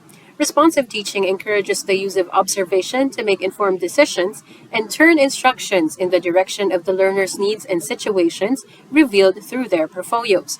2. Fostering relationships. By communicating through reflections, teachers become more concerned of what students understood, what their challenges are, and what they need to succeed in a particular task, lesson, or in life. Therefore, the study recommends the establishment of a clear process and mechanism for student reflections, digitalization of student reflections, and the utilization and management of information from student reflections to activate responsive teaching. Here are the studies cited in my study. Thank you very much for listening. Good day, everyone. My name is Mr. Brandon L. Pareñas, an English teacher from Imus National High School from the Schools Division of Imus CIty, Cavite. For today, I am going to present to you my research entitled Integration of Showalter's Performance Pedagogy via Digital Platforms in the New Normal Online Setup. Based on our title, we now have the following variables. The first one is performance pedagogy, the second is digital platforms, and the third one is the new normal learning setup. But what is performance pedagogy? Showalter insisted that performance pedagogy is more than an option or an approach. It provides a holistic frame with a broad range of options and implications. Moreover, performance pedagogy, according to Riggio, includes full student theatrical productions, reading scenes in classroom workshops, using films and videos, attending live productions, studying the stage history of a play, and above all, involving teachers and students together in dramatic interpretations of characters, structures, and actions. Performance pedagogy can be achieved using digital platforms. Nowadays, teachers ask students to create activities that involve the online applications, such as Retrica for photo editing, TikTok for short performances, Canva for online presentations. The video editing platforms such as InShot, Filmora, Splice are all available for the usage of our students. The use of digital platforms became a crucial part of the teaching and learning process, especially in the new normal online learning setup. The pandemic has brought upon changes, but the teaching and learning processes must continue via online learning. Imus National High School has pioneered in the implementation of the online learning modality. Teachers were asked to conduct classes through Google Meet and Zoom for 2 years within the pandemic. Thus, the focus of this study is to explore how the performance pedagogy is being integrated in the online learning setup through the digital platforms already mentioned. This research presentation shall be divided into the following parts. The first one is the context and purpose of the study. The next one, I am going to discuss about the design and methods used in the study. The third one, the crucial results and findings. The fourth one, the research value and scope. And the fifth one would be the recommendations and references. The main goal of this study is to explore the experiences of the participants regarding the classroom integration of performance pedagogy using digital platforms in learning literature. Most specifically, this research would like to investigate how performance is actually integrated inside the online learning classroom. What are the online applications used in order to achieve performance pedagogy inside the learning classroom? What are the reactions, perceptions, or observations of students in the implementation of this type of pedagogy? And what are their recommendations in order to improve this kind of pedagogy inside the online classroom? For the design and methods used in the study, I would like to emphasize that this research only employed a qualitative descriptive case study as its research design. Therefore, the research is purely theoretical, not empirical, and there are no statistics used in the production of this study, primarily because the study relied on the data that were collected through the survey interview. The researcher actually interviewed 10 students from grade 9 Power Up section of Imus National High School in the school year 2021 to 2022 as the participants or respondents for this study, primarily because these students were actually involved in the implementation of the online learning modality. Good day, I am here to present our study entitled eHealth, Electronic Health Education Accessible for Learners, Teachers, and Household, Mechanism for a Healthy and Safe Return to In-Person Classes. To protect the health and safety of students, DepEd Sulong Edukalidad and DepEd Calabarzon BELCP 2021-22 emphasize well-being and protection of learners. This encouraged General Emilio Aguinaldo National High School to develop the Batang Emiliano Kalusugay Panalo project to strengthen health education in school, to establish a repository for and widen reach of all developed IEC materials for health education. eHealth, or the so-called electronic health education accessible for learners, teachers, and households was created. eHealth is a public portal of digital educational resources on hygiene and infectious diseases that teachers, students, and their families can access. Hence, the key objective of this study was to assess the impact of eHealth as a prototype learning resources portal for health education in preparation for learners' return to in-person classes. The study was guided by the following research questions. First, what is the student's level of knowledge on infectious diseases before and after utilization of eHealth? Second, what is the effect of eHealth to students' hygiene practices? Third, what is the impact of eHealth to the overall health of learners? The descriptive design was used in the present research as it aims to assess the impact of eHealth to the knowledge, behavior, and health of the learners. The study was conducted from September 2021 to June 2022 with 9,977 learners from General Emilio Aguinaldo National High School. This descriptive research employed a survey questionnaire subjected to validation involving 3 education and research experts. The questionnaire has 3 parts. First, knowledge in infectious diseases. Second, hygiene practices. And third, diseases encountered. Descriptive statistics such as frequency, percentage, and mean were utilized to analyze the quantitative data presented in tabular form. Ethical considerations were put into place for the entire duration of the research period, from data gathering to its publication. Both students and parents' permission were secured for the study. Impact of eHealth to students' level of knowledge on infectious diseases. From being uncertain about the treatment or prevention of infectious illnesses, learners agree that upon implementation of eHealth, they become more aware of what the diseases are, the signs and symptoms, treatment, and prevention. Effect of eHealth to students' hygiene practices. Hand washing. Before exposure to eHealth portal, students only fairly often wash their hands.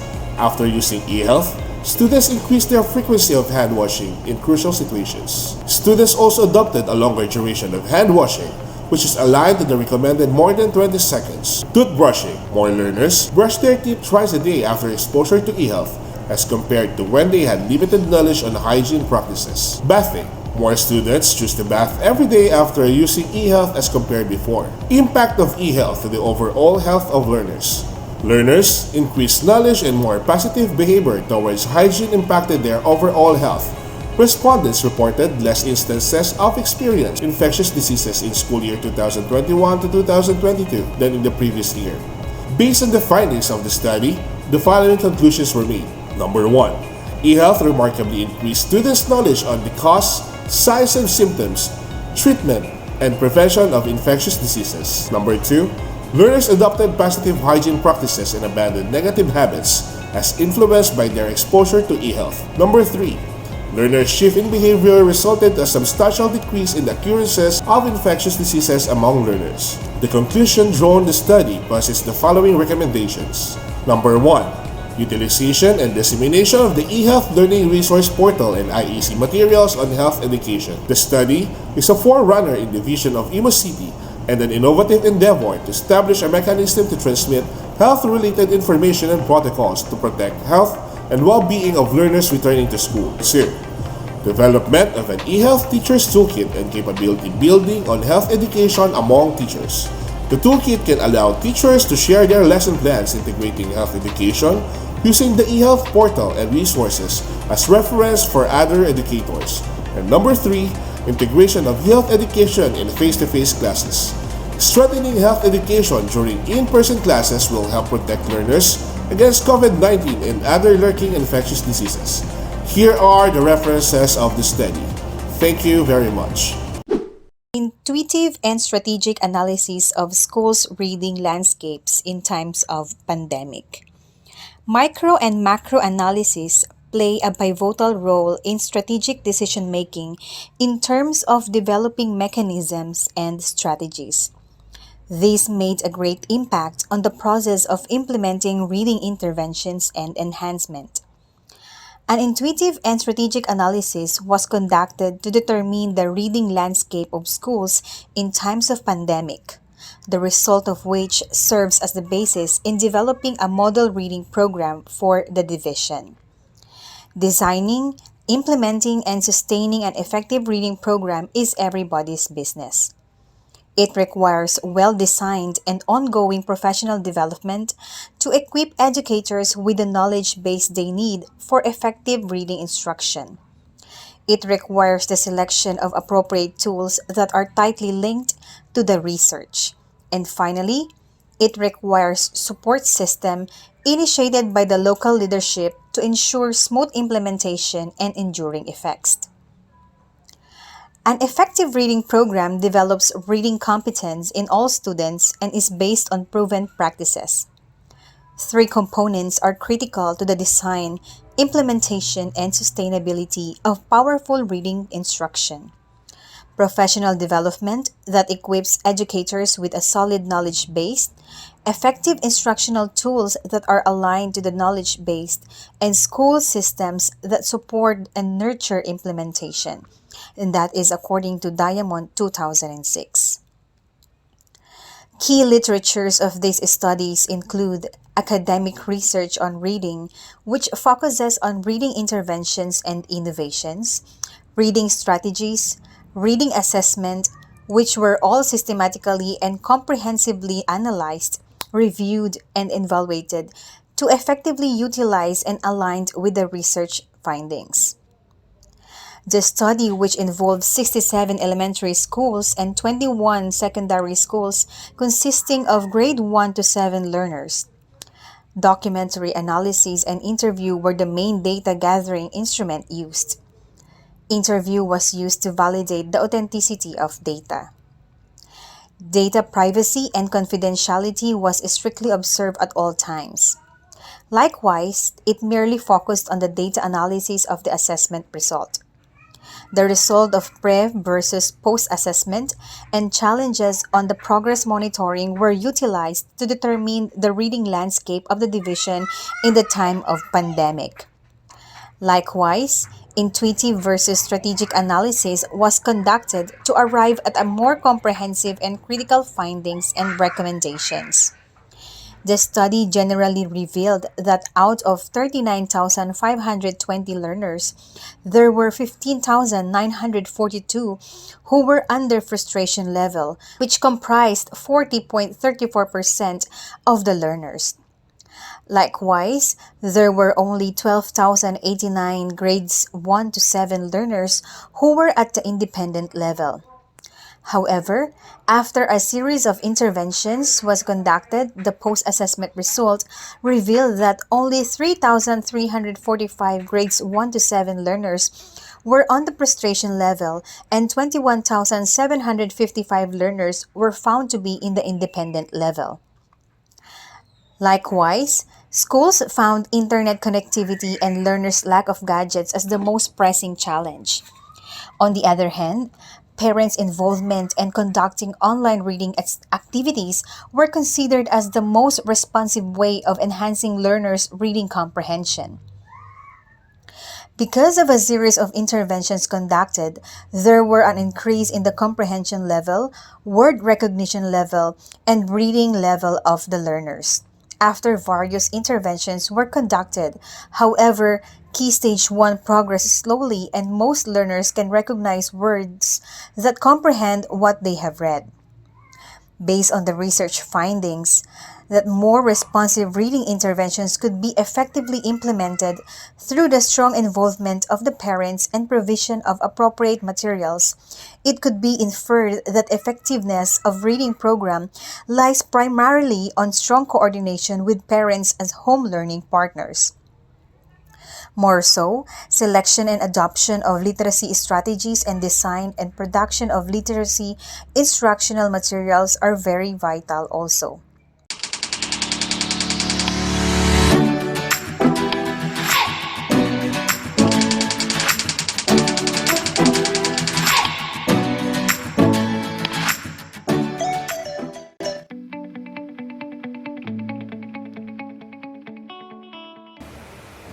In the previous school year 2021-2022, the relevance of learning at home has increased as the paradigm shifted from physical to distance learning.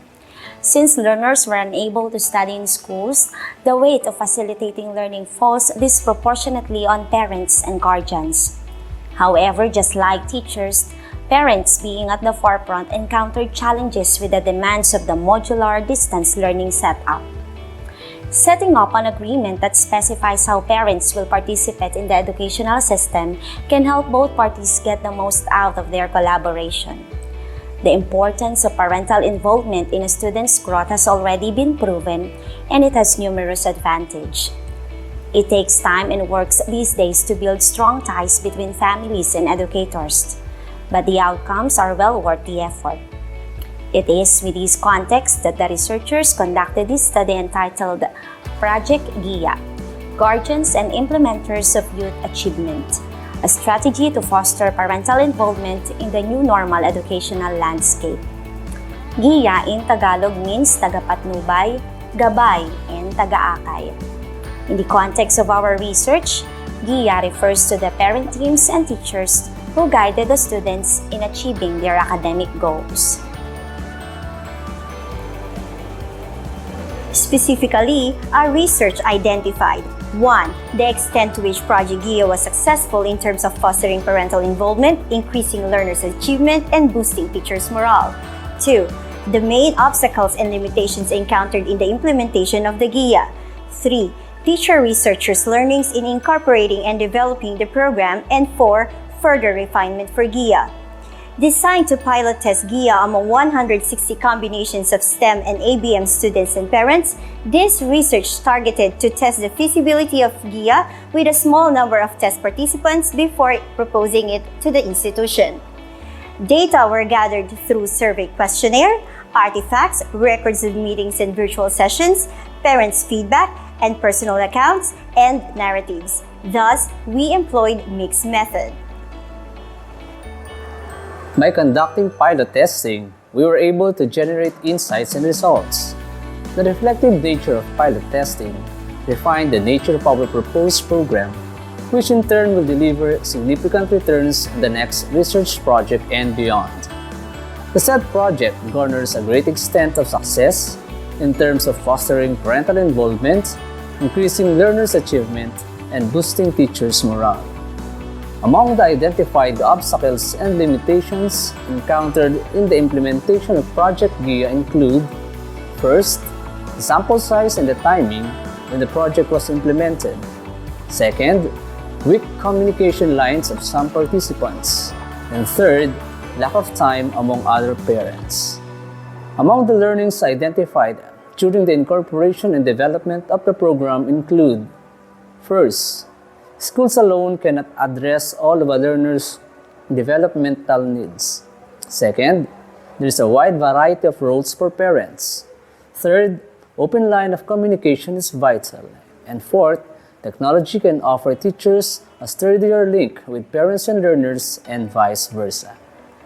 Recommendations and proposals are presented to the department to further refine the implementation of Project GIA.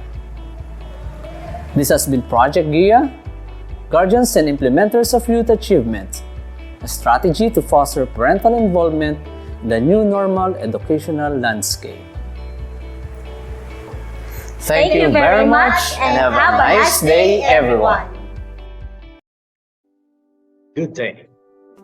It is indeed a pleasure to be able to present on this platform and share significant findings in learning model that may somehow augment the learning experience of the learners, if not eradicate the lingering issue that haunts the Philippine education system. My name is Dr. Pablo Regalario. Together with my fellow researcher from Lipa City Senior High School, we are going to share with you our study entitled The Real Culprit, Dissecting the Predictors of Academic Performance, Socio-Emotional Outcomes of Learners. While the researchers are currently part of the Department of Education, Philippines, it is one of their obligations to look for a solution that may potentially address the ailment that every educator has experienced. Everybody knows that whenever a result from a certain assessment organization is aired or put in a periodical, fingers always point on the teachers as the culprit behind the poor performance of the learners, being, as they said, liners in education. Nonetheless, the researchers believe the African proverb which states that it takes a village to raise a child, thus everybody, and not a specific sector alone, contributes to the learning experiences of the child. Parents, teachers, administrators, and other stakeholders have crucial roles to play whether to make or break those learning experiences. Thus, it is quite unfair to point their fingers towards a specific sector. Furthermore, this study will contribute in building a learning model that will somehow tap a specific sector, give them a guide or specific direction, contributory to the improvement of the learning experiences of the learners. The aim of this study is to specifically determine the roles of the stakeholders in the academic and social and emotional outcomes of the learners and develop a model that would help address the problem. Specifically, it seeks to answer the following questions. Number 1, profile of the respondents. Number 2, predictors of academic, social, and emotional outcomes of learners. Number 3, the correlation between the predictors and learners' academic, social, and emotional outcomes. Number 4, difference between learners' performance when grouped according to profile. And lastly, the learning model that may be proposed based on the findings. Good day to all. My name is Joseph Maria Steven Escaballo, Dr. Regalario's co-presenter to discuss the methods and findings of our study. The respondents of the study were senior high school learners in the division of Lipa City. The researchers utilized a standardized questionnaire that was modified to fit in the present study. Ethical issues were considered in adherence to the Data Privacy Act of 2012. After the data have been coded, different statistical tools were utilized to answer the research questions. Senior high schools in Lipa City provided adequate support to learners with a composite mean of 3.80. Results showed a significant relationship between the predictors and the learner's academic and social and emotional outcomes. This only implies that the school and parents play a crucial role in the academic and social and emotional outcomes of the learners. The more support the children are getting from the school, they tend to be motivated and focused on their work. On the other hand, parent support and involvement are also necessary for their impetus, which directly impact their study adversely when denied, thus trigger their social and emotional responses on the negative trajectory. The study showed that once the parents are involved, they tend to focus more on their study and get better grades. The learners at the center of the learning process are placed at the middle. Each stakeholder or member of the village or community has a role to play to help develop the overall well-being of the learners, the family, school, local community, and government policy. These essential members of the community ensure that the learners receive as much support as they needed to be able to have fun and motivating experiences while they are in school. All of these sectors have unique roles to play at the academic and social and emotional outcomes of the learners. Results of the study show that there is an adequate support that the school is giving to the learners. On the other hand, parents from the division of Lipa are less involved in the school affairs of their children, thus affecting their academic, social, and emotional outcomes.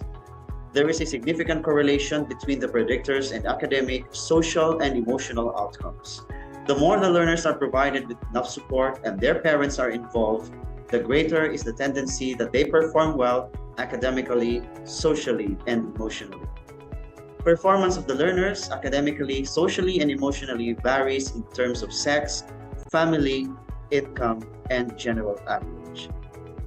Once again, we thank you for allowing us to share your time to listen to our presentation.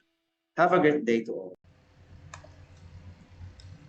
Good day, everyone. My name is Samuel Joshua D. Baroja, a teacher from Lipa City Science Integrated National High School, here to present my study. The context of this study is during the first year of the pandemic. After experiencing a few months of distance learning, I was able to identify several problems. First, I saw that there is a lowering level of appreciation of learning, particularly in mathematics. And next, there is a need for students to be independent in learning since the learning is distant. And of course, since we transitioned from face to face classes to another structure of learning, there is still a need for quality digital lessons wherein students have to learn meaningfully and to be assessed authentically. Now, here is how we solve the problem. We did infusing communities culture in mathematics education through the digital world. So mainly the solution was to provide a cultural exchange activities with the students. We did this with our global counterparts, with a teacher in the United States in her class, students from also the United States. So the purpose of conducting the cultural exchange activity is to allow the students to feel that they are not alone in learning during the pandemic. Another is that we want to provide culturally relevant mathematics and meaningful learning by engaging them in competencies about linear function and then apply it in real life. And of course, we want to provide an activity in mathematics wherein they could be assessed authentically. Here is how we did the study. So first, we collaborated together in crafting the activity, and then we implemented the activity for 1 week, and we did the cultural exchange activity through meeting online. After doing those, we gathered data by providing questionnaires and interviewing students and further analyze it through coding. So here is the activity.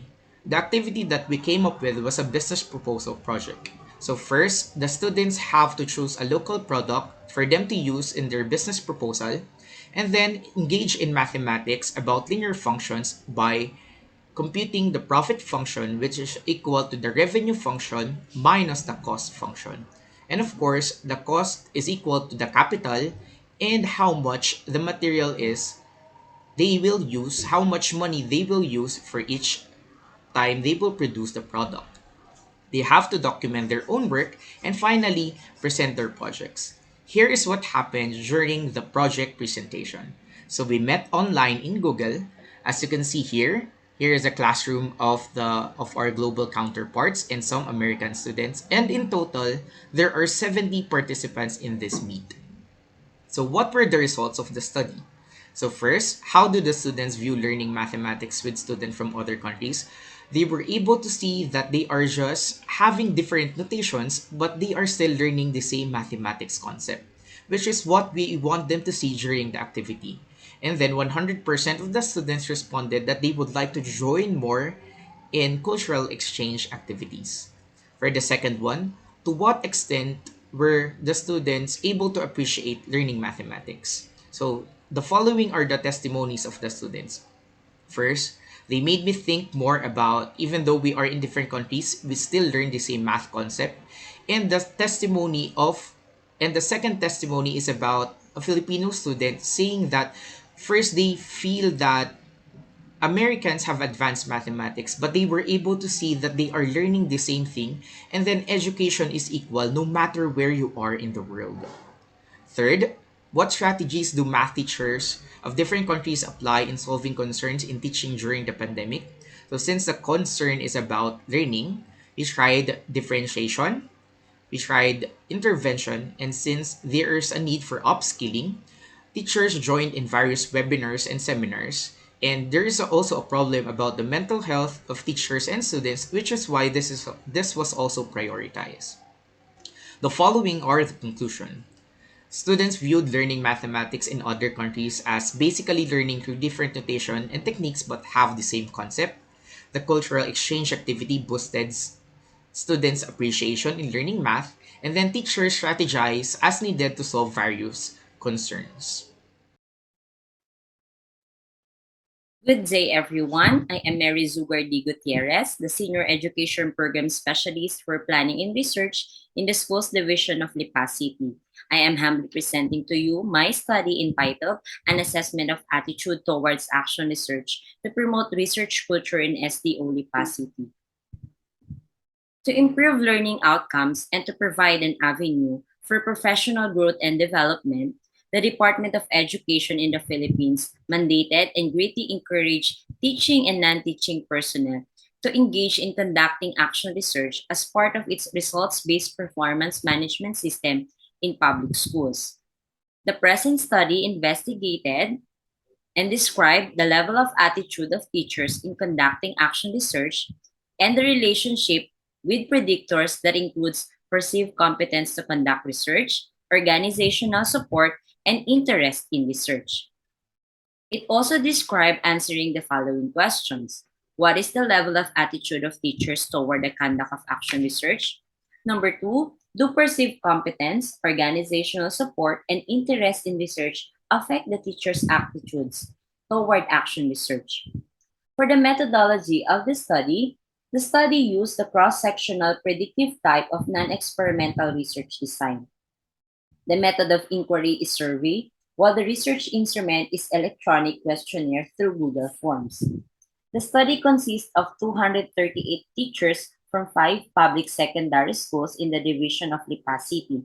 These were sampled due to the engagements of the researcher as a resource speaker during the LAC sessions and in-service training of the schools during the school year 2020-2021.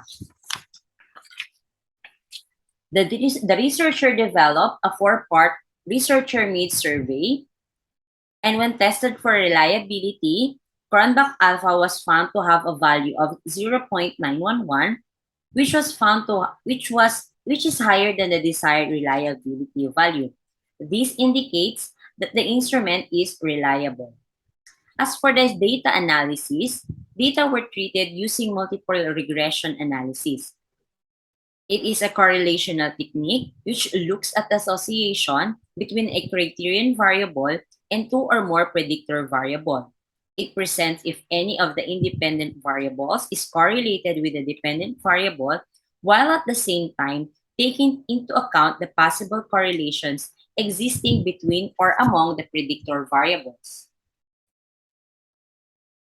For the results and discussion, the table shows the mean values of the 4 variables are all above the midpoint of the 8-point Likert scale. Among the 4 constructs, the highest weighted mean was obtained in interest in action research, followed by organizational support, attitude toward action research, and the lowest is perceived competence. This suggests that the respondents have a favorable reaction toward the conduct of action research. All the other measured constructs are somewhat above the average level in the scale, implying that the teacher respondents are fairly interested in conducting action research. They perceive themselves to be competent enough to accomplish the task, and they also perceive their colleagues, supervisors, and the school system as a whole to be fairly supportive of their endeavor in conducting action research. The next table shows the R values obtained from the bivariate correlation analysis between age, gender, and educational attainment of the respondents and their attitude toward conducting action research. The R values obtained were lower than the desired values at zero point zero 0.05 and zero point zero 0.01 level of significance. Therefore, there is no significant relationship between these variables and teachers' attitude toward conducting action research.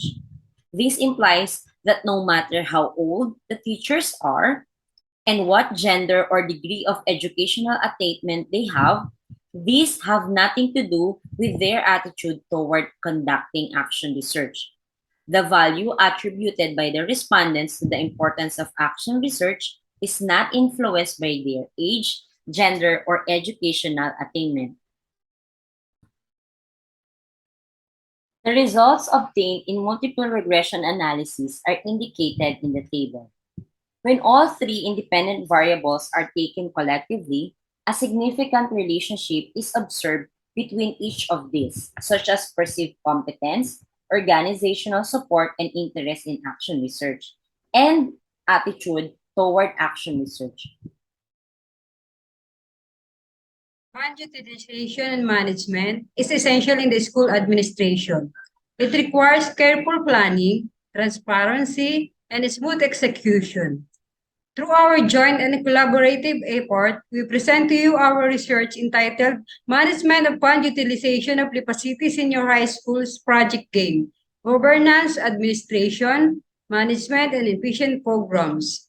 On behalf of my co-researchers, Mr. Joseph Maria Steven Cavallo and Mrs. Malu L. Libida, I am Mrs. Remedios M. Silva, greeting a pleasant day to each and every one of you.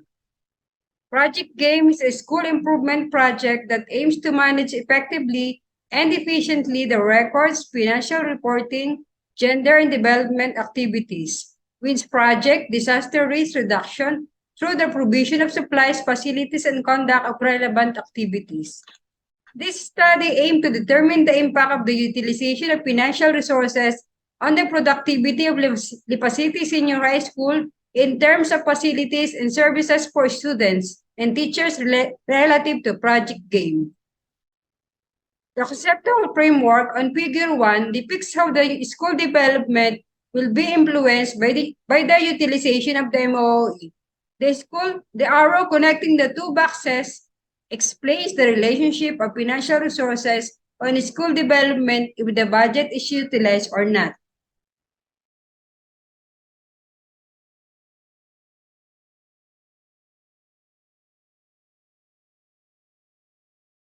This study employed a mixed methods design wherein it used descriptive statistics and a correlational research design that carefully appraised the worthiness of the variables involved and a focus group discussion. The respondents to this survey were teachers, ICT coordinator, and the person in charge of maintaining school property. Members of the school planning team were also respondents of the FGD. Rouseoff online sampling size calculator was employed to identify all study respondents. A researcher-made questionnaire utilizing a 5-point Likert scale was used to gather information about the relevant data needed in this study. Collection of data is bound by law under RA 10173 or the Data Privacy Act of 2012. The extent of the management and utilization of maintenance and other operating expenses relative to Project GAME is seen on Figure 2. Moreover, the data revealed that the project is well implemented as depicted in the bar graph. It implies that the school has followed the necessary guidelines in the utilization and management of MOOE. The result may also be attributed to the compliant record that the school has gotten from the evaluators of the division. In purchasing and allocation of school supplies and consumables and minor repairs, the graph showed that the school project is very well implemented. This means that the school prioritizes the important needs of the learners and the teachers in the effective delivery of instructions. On the other hand, the extent of the development of school facilities is seen on Figure 3. The graph revealed that 22 classrooms and 18 buildings were the top priorities in the development of school facilities for the students and teachers. This implies that the school is paying attention to the basic needs of the learners, which is conducive learning environment. This may be proved by the increased mean percentage score of the school for 3 consecutive years. To identify if there's a significant relationship between the management of fund utilization on physical facilities and its development, the Spearman rank order correlation coefficient was used. As shown in the figure, there was a strong positive correlation between the variables, which was statistically significant for RS equals 0.810 and p-value of 0.000 as seen in this figure. To wit, the more widely used the MOOE is employed, the greater the benefits for both students and teachers. The efficient implementation of MOOE led to an increase in the respondents' positive perceptions of the welfare and improvement of educational facilities and services for students and teachers in terms of academic success and other school performance measures. The quantitative results of both descriptive and inferential statistics were used as main discussion points in the FGD composed of the school planning team. Several suggestions were raised by the group participants in order to improve the management of MOOE with regards to the development of school facilities as seen on the screen. Fatherhood has been a talked about field since time immemorial, and its influence to the young is undebatable. In essence, fatherhood is considered as a unique phenomenon which crosses all periods of time and stays perennially relevant, especially in this time of a pandemic. Nowadays, some studies consider fathers in general as the missing link among families. With such a trend, come adults this study called father figures. Father figures is the operational term used for people who perform the function of a father to a child. It is in this regard that this research study is titled Father Figures and the Success of Adolescents in School, a qualitative investigation. Basically, this is geared towards the creation of a theoretical model that is believed to impact the educational programming of secondary schools. Specifically, this aimed to answer the following questions based on the what's and how's. Number 1. What father figures are predominantly exhibited by fathers to support the schooling of adolescents? Number 2. How do these father figures influence the success of adolescents in school in terms of the scholastic outcomes and the behavioral outcomes? Number 3. How important are these father figures in the perspective of the adolescents? Number 4. What can be the implications of the study in the educational programming of the secondary schools? Finally, number 5. What theoretical model may be proposed based on the foregoing of the study? For the research design, this employed phenomenology of a qualitative study, having banked on the lived experiences of a group of people considered as the respondents of the study. Purposive sampling was used to accommodate the 7 students with success stories and another 7 students with failure stories, all enrolled in Inusloban Marawi Integrated National High School. For the data gathering, a semi-structured interview was used and was further analyzed using 3 coding methods such as open coding, actual coding, and the selective coding. In general, the findings had verified that the existing roles of fathers are still prevalent among the respondents, but have provided in-depth information through the comparison of the 2 groups of respondents. The first theme is the display of responsibility, and 1 figure rose from the theme, which is father figures as breadwinners. However, it is noted that good providers assure adolescents of higher success rates in school. For the first theme, coded as responsibility, it may be concluded that the input is economic provision while its output is competence. The second theme is the provision of direction, which included 2 father figures. First is the father figures as disciplinarians, where it is forwarded that successful adolescents have father figures who are consistent and democratic disciplinarians. Second are the father figures as teachers in the same theme. Here, It was predominant among successful adolescents that they have father figures who are utilitarian teachers at home and teach them skills that the latter is expert of. Here, the second capstone is considered direction, where discipline and life lessons are the inputs, while self regulation is the output. Finally, it is also seen that father figures of the present times are appreciated when they engage in communication with their adolescents.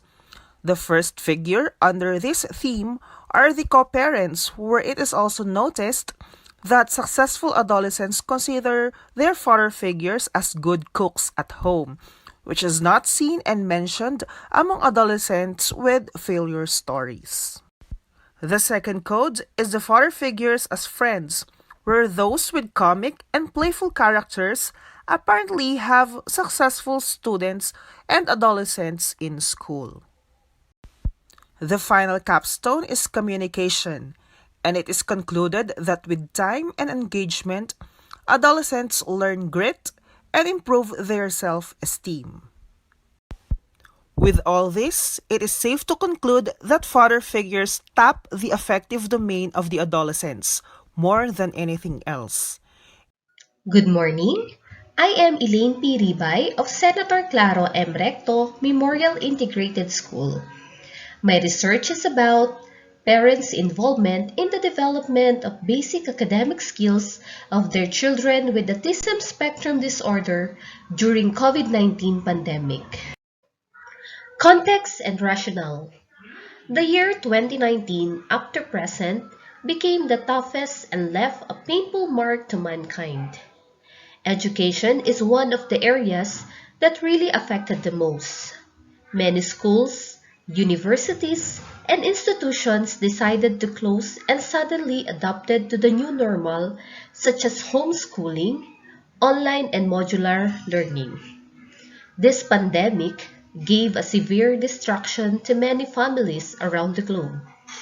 Online learning and homeschooling made a total impact not only to parents' capabilities towards the new trend, but also to children's social life and ability to grasp learning on their own. According to the article of Burgess, the global lockdown of education institutions is going to cause major and likely unequal interruption in students' learning, disruptions in internal assessments, and the cancellation of public assessment for qualification or their replacement by an inferior alternative. The researchers studied the topic to know if the new learning modality is effective and beneficial to both parents and students with special needs.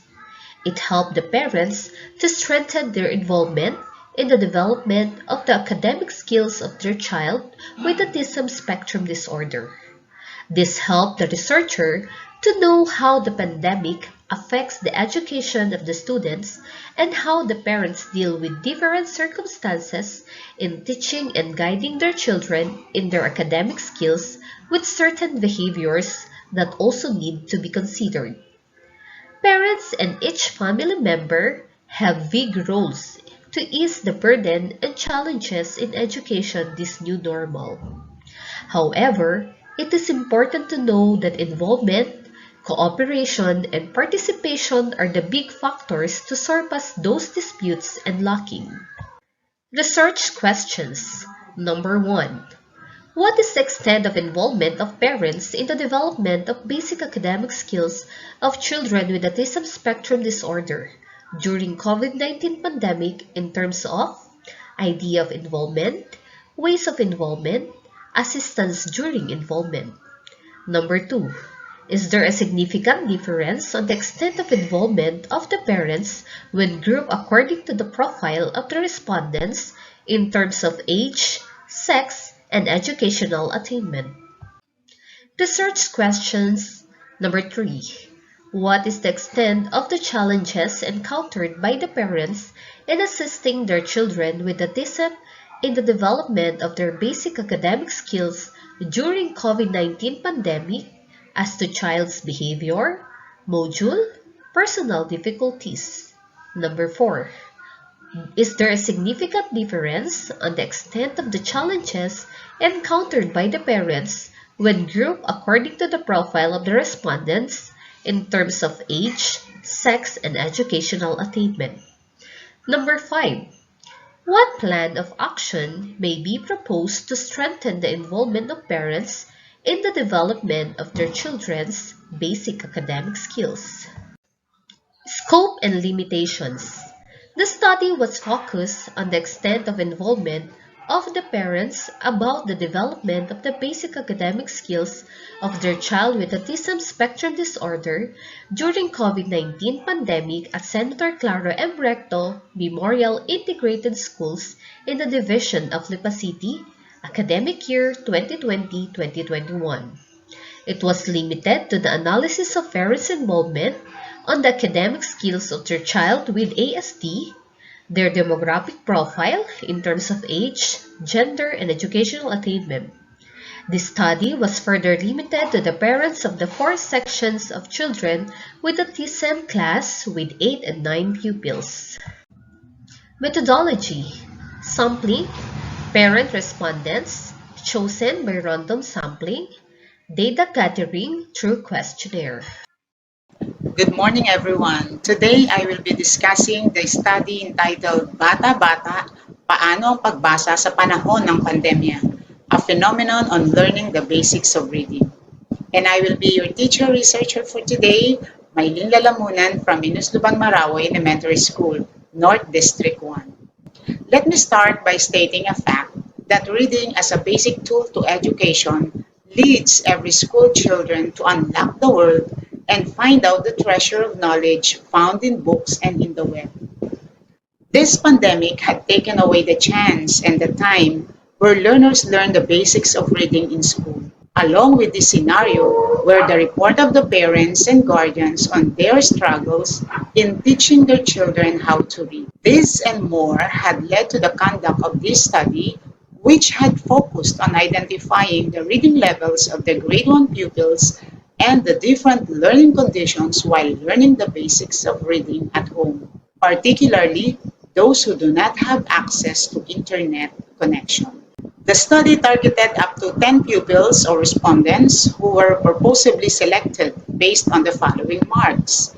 Those pupils who were categorized under the frustration level, pupils who did not have the means to watch video lessons and connect on any other online platforms. The parents, guardians of the research participants signed a letter of acceptance and had allowed their children to participate in the study. The quantitative data gathered from the results of the assessment were tabulated, analyzed, and interpreted. On the other hand, the qualitative data were transcribed, clustered, categorized, and explicated. The graph presented the analysis and interpretation of the gathered data from the assessment result. On the earlier part of the study, a pretest was conducted among the grade 1 respondents, and the results were tabulated. It can be seen from the results taken that among the given components, it was in oral language that the respondents registered the highest percentage score of 43%, but this was still far below from the set passing standard of at least 75%. Thus, it had an interpretation of poor. On the other hand, it was in comprehension that the respondents registered the lowest percentage score of 26%. The other components were phonemic awareness with 32% and vocabulary development with 28%. The descriptive interpretation was based on DepEd Order number 33, series of 2004. Now let me present to you the themes from the transcribed responses of the research participants. So the identified learning conditions were based on the experiences of grade 1 pupils while learning the basics of reading and the possible reasons why the grade 1 pupils had difficulties in learning the basics of reading as perceived by the parents and guardians. And from these responses, the given themes or the following themes were deduced.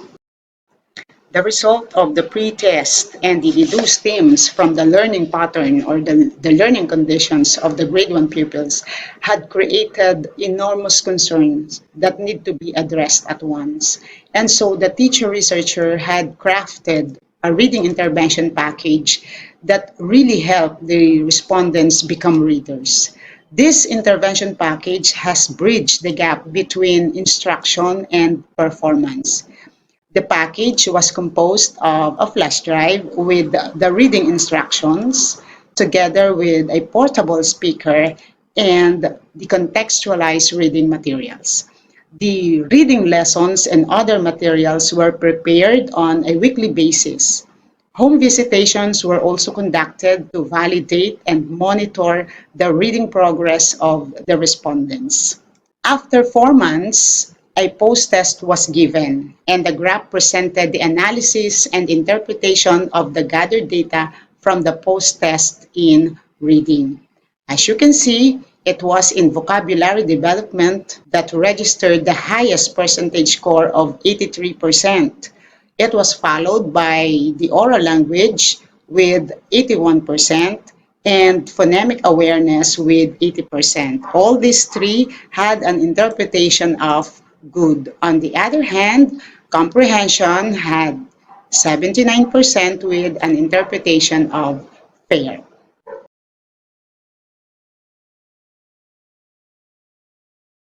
Good day, everyone. I am Dr. Diane Y. Ferrer. I am Dr. Erna H. Ilagan. And I am Ami B. Villar. And we are here to present our research entitled Transition Experiences of Grade 12 Senior High School Students of Public S to Online Work Immersion, Basis for Project Winner. Introduction. The Department of Education is currently undertaking a series of major reforms anchored on the implementation of a new K-12 system as it seeks to improve basic education outcomes for Filipino children and achieve its national education for all commitments. The senior high school is the newest reform of the department, which aims to better prepare the students to pursue higher education, for employment, or to manage a business. The work immersion program is one of the course requirements for senior high school graduation. A senior high school student must undergo work immersion in a business organization or establishment with work requirements related to the specialization. Research methodology. This study utilized the first batch of senior high school students who experienced remote learning amidst the pandemic in 2020. The respondents were only limited to those students who experienced online or digital learning in the work immersion program last school year of 2020-2021, regardless of gender, strand, and age. The research study utilized a qualitative design which was selected as research methodology using narrative as an approach which gathered information about the possible factors contributing to students' productivity at work. Researchers employed narrative methods and narrative inquiry to assess the interview, newspaper, or web document stories of the study. Moreover, convenience sampling was used in choosing the respondents of the study. The proponents used convenience sampling in choosing the participants. Convenience sampling, also known as availability sampling, is a specific type of non-probability sampling method that relies on data collection from population members who are conveniently available to participate in study, according to Saunders, Lewis, and Thornhill, 2012. Moreover, the data collection emphasizes on the three most often used forms of qualitative data collection: participant observation, in-depth interviews, and focus group discussion, according to Pathak, Jenna, and Calera, 2013. Data collection for this research was in the form of interview via Google Meet and Facebook Messenger and Google Forms designed to explore the life experiences of learners who had experienced transition from face-to-face to online learning. Interviewing is a particularly effective technique for collecting data about the life experience of participants, according to Van den Berg, 2005. For the results and discussion, four themes paved the way, and these are as follows. Number 1. Absence of acquiring knowledge about the chosen field in practice. Number 2. A lack of a development among learners, the competencies, work ethics, and values relevant to pursuing further education and joining the world of work. Number 3. Insufficiency of giving students a venue to improve themselves through experiencing real stuff firsthand. And number 4. Failure to provide actual methodologies of a specific job using the real tools, equipment, and documents. Good afternoon, everyone. I am Miss Dina T. Montoya from Edelberto L. Mendoza Memorial Elementary School from Lipa City. And the title of my study is English Learning Packets with Parents Guide, Tool for Enhancing the Reading Comprehension Skills of Selected Learners. I came up with this study because I had doubt during the pandemic if my children will continue to read and learn at home. Some students struggle to maintain their learning pace from home due to inadequate resources, the erosion of their basic academic skills due to lack of practice, the difficulty in re-engaging with education activities, their demotivation as they fall further behind, and the curbing of their educational aspirations due to the uncertainty of learning environment. The research questions: what is the performance of the learners prior to implementation of the learning packets and parents' guide on reading comprehension? Is there a significant difference between the pre-test and post-test scores of the learners after immersing the research participants in learning packets and parents' guide on reading comprehension? What are the challenges in the duration of the implementation of the intervention? This study was conducted in Edelberto L. Mendoza Memorial Elementary School. This was a public school located in Lipa City. The researcher conducted a consultative meeting with the principal, co-teachers, barangay officials, and barangay health workers for the implementation of this study. 38 learners as participants of this study. They are all in the same grade level. The researcher is also their teacher. The parents of the learners were informed and asked permission if they will allow their children to be a part of the study. The following methods were done for the procedures of the study. The researcher used the COVID-19 Reading Comprehension Guidance. There, the tips for building reading comprehension skills at home was tackled. The researcher had a weekly Google Meet to supervise the progress of the activities. Luckily, there are supportive parents who are very eager to know the status of their children in terms of reading. It could be gleaned from the table presented that the respondents have average engagement in their academic performance. The table 2 displays the results of the pre-test and post-test of the participants. During their English classes, they were exposed in the different activities and application of the reading learning packet. There are challenges during the implementation of the intervention, and these are the comprehension of some questions, limited design and presentation of the content, the textures of the material used, lack of motivation, and lack of references.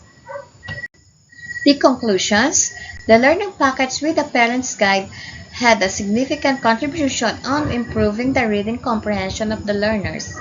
Parents have a crucial role in accomplishing the tasks stated in the learning packets. The challenges encountered in the implementation of the intervention are relatively manageable.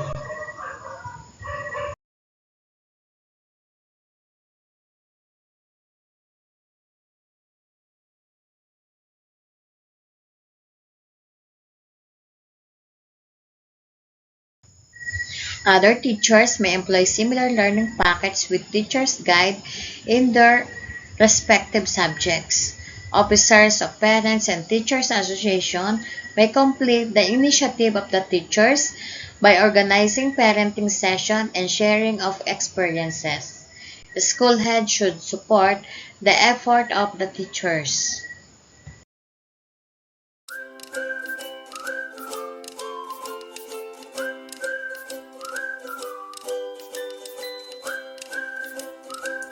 The language trend in social media has greatly impacted the way students communicate and interact. A plethora of new words have propagated and emerged online, which compelled the researcher of this study to investigate and examine how these newly created and acquired vocabularies can affect students' communicative competence.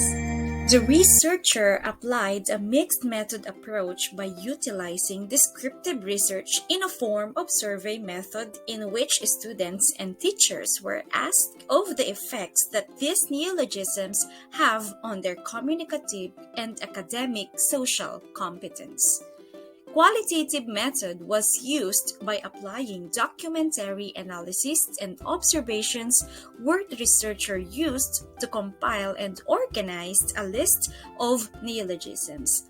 These gathered neologisms were analyzed through themes and coding, which helped the researcher categorize the types they belong. Purposive and convenient samplings were applied as a technique in choosing the respondents of this study. 32 SHS students in total were chosen. Those student respondents were classified as neologism users based on the selection criteria set by the researcher.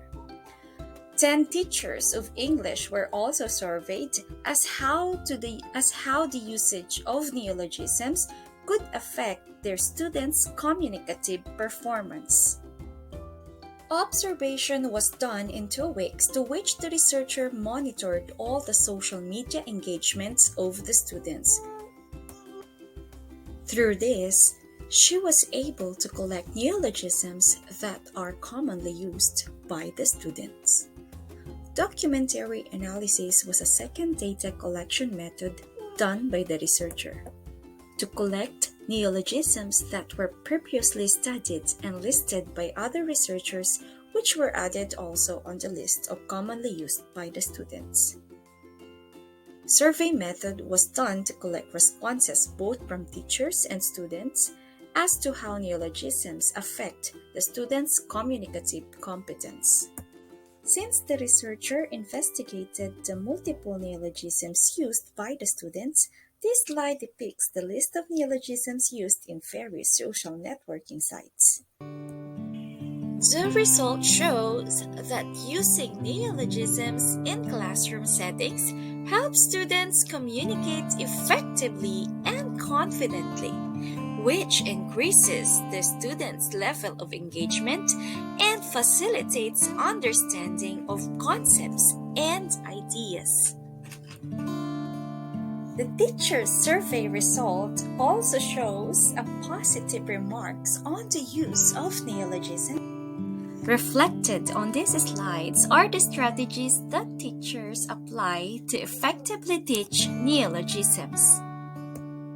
In conclusion, neologisms could play a vital role in students' communicative skills and vocabulary development as it increases students' confidence in communicating and interacting with others.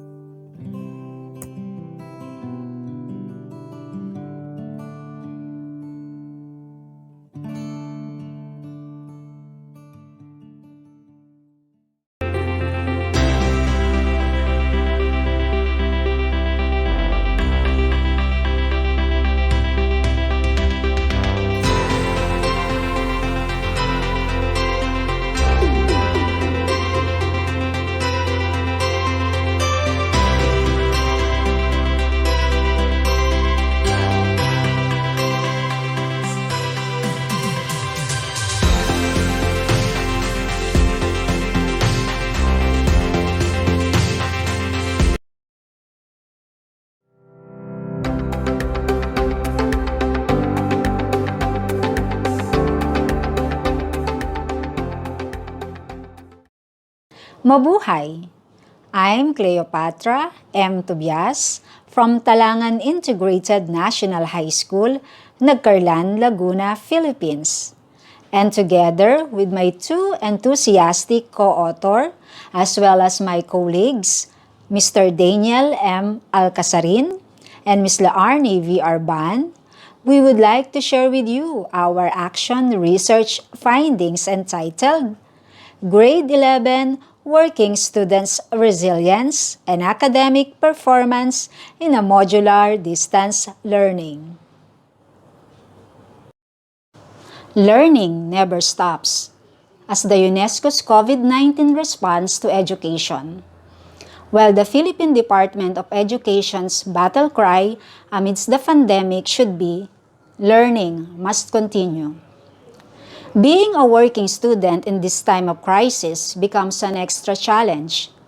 These students need to balance their time studying, helping at home, keeping themselves safe and healthy while working, and managing their social life as well.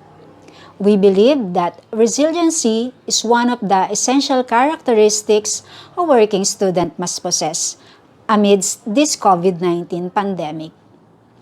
Thus, this study aims to determine the resilience and academic performance of grade 11 working students of Talangan Integrated National High School in a modular distance learning. The table shows the overall mean of 4.32, which further reveals that the respondents' level of resilience is to a very high level of resiliency. Similarly, a small standard deviation value shows that the grade 11 working students of Talangan Integrated National High School have almost comparable level of resiliency. The result from the questions relative to the resiliency of grade 11 working students of TI and HS in a modular distance learning answered by the student respondents stated that they have very high level of resiliency. The responses of the respondents ranges from mean equivalent of 2.8, which is the lowest, up to 4.87, which is the highest, that have corresponding verbal interpretations from between moderate level of resiliency to very high level of resiliency.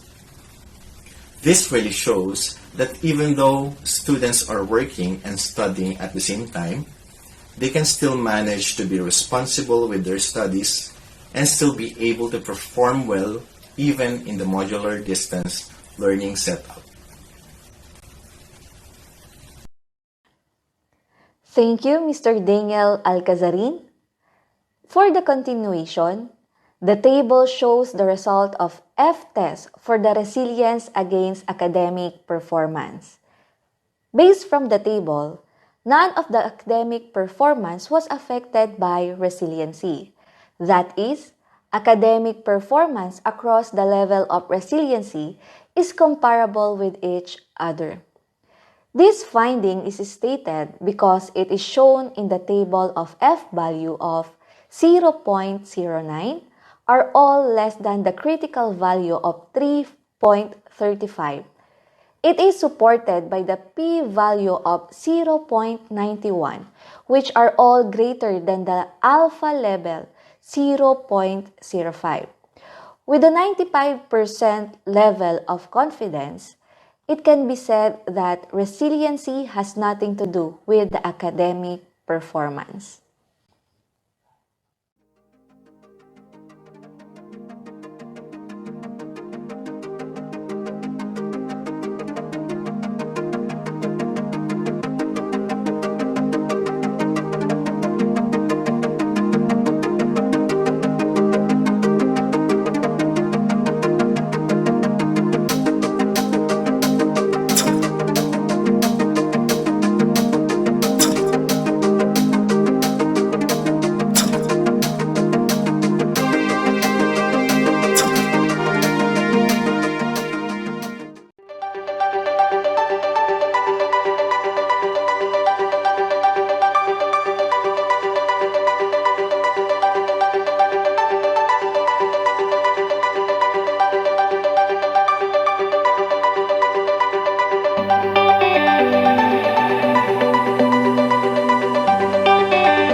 Coordinator 3 of Alaminos Sub-Office, SDO Laguna. Today, I am going to present my research study entitled Project Alaminos Numeracy and Reading Level Test Results as Predictor of Learners' Performance in Mathematics and Reading in the District of Alaminos. With the implementation of the K-12 curriculum, SDO Laguna devised a systematized test called NIT2L for Mathematics and Project Reach for Reading to assess the learner's numerical and reading ability. The two assessment tools are designed primarily to assist classroom teachers in determining the level of numeracy and reading ability attained by their learners in the knowledge, skills, and understanding of mathematics and reading with the help of parents at home. SDO Laguna has been seeking the best remedies to the growing problems in the transfer of learning between the teacher and the learner. Therefore, they start concentrating on the primary formative years of the learners. So in 2020, they come up with a design primarily to gather relevant and accurate data from all school implementers for action research consumption, evaluation, gather data for instructional decisions that will improve mathematics and reading learning. For school year 2021-2022, the District of Alaminos implemented the use of NIT2L for Mathematics and Project Reach for Reading. The author, together with the district supervisor, decided to use the two tools to assess the numeracy and reading level of the learners. The researcher conducted a virtual meeting with the school head and teacher coordinators of mathematics and English. Since all the schools will submit the result of the conduct of NIT2L and Project Reach at the district office for consolidation, the researcher grabs the opportunity to use the results for her study. The math and English teachers were the ones who chose the learners to be the pilot takers to use the tool. Pre-test was given at the start of the semester, while the post-test was given before the end of the year. All in all, there were 856 takers from elementary and secondary level. The results revealed NIT2L tool that from 856 actual takers, 168 or 20% were non-numerate learners. 272 or 32% were low numerates, while for Project Reach, 326 or 38% belong to the lower level in reading.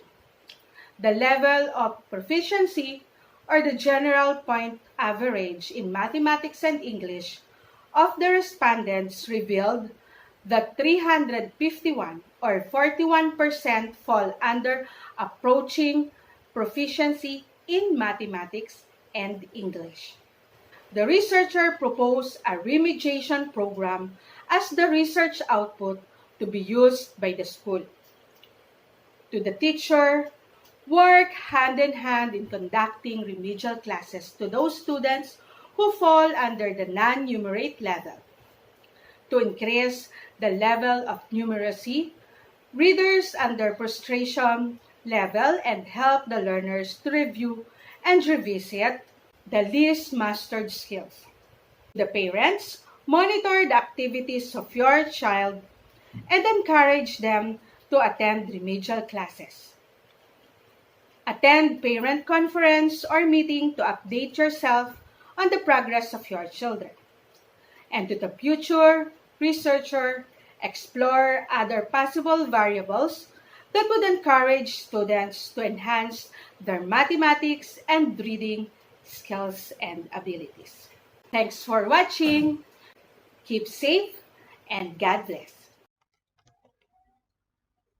Good day to all of you. It is my pleasure to share with you my action research done during the first year of pandemic school year 2020-2021.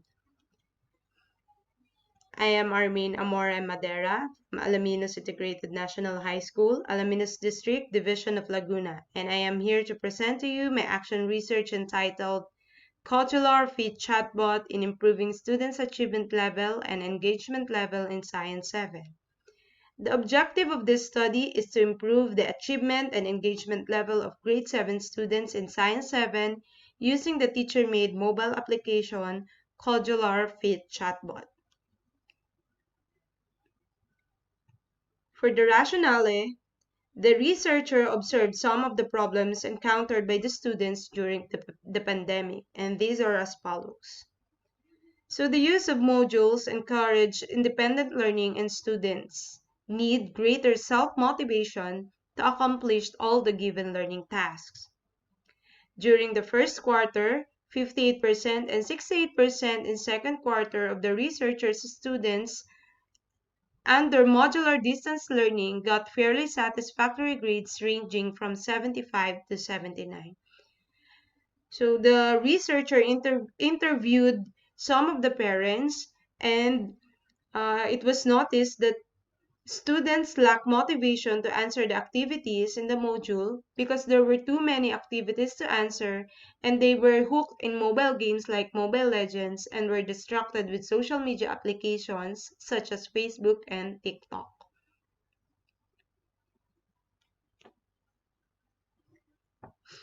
For the introduction, according to DepEd Memorandum DMCI 2020-00162, other learning resources like interactive e-materials may supplement the required learning resource for each learning modality.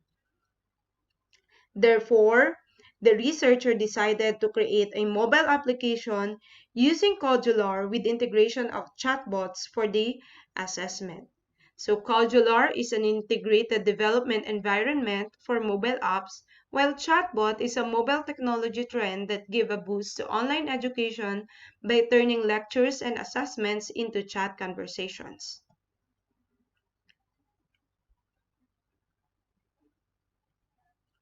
There is a big potential that the use of educational mobile app will help the students to be encouraged to read their lessons and answer the assessments.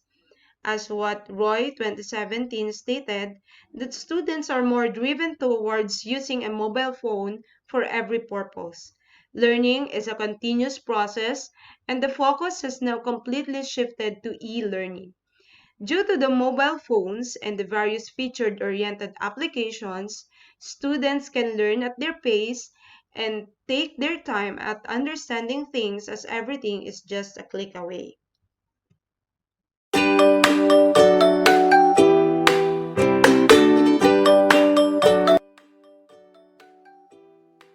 Hi, I'm Bernard V. Articona, a senior high school English teacher at Alangan Integrated National High School from Nagcarlan Sub-Office and Division of Laguna. I am here today to present my study. My study is entitled Gen Z's Linguistic Creativity, a Lexical Approach in Different Social Media Platforms.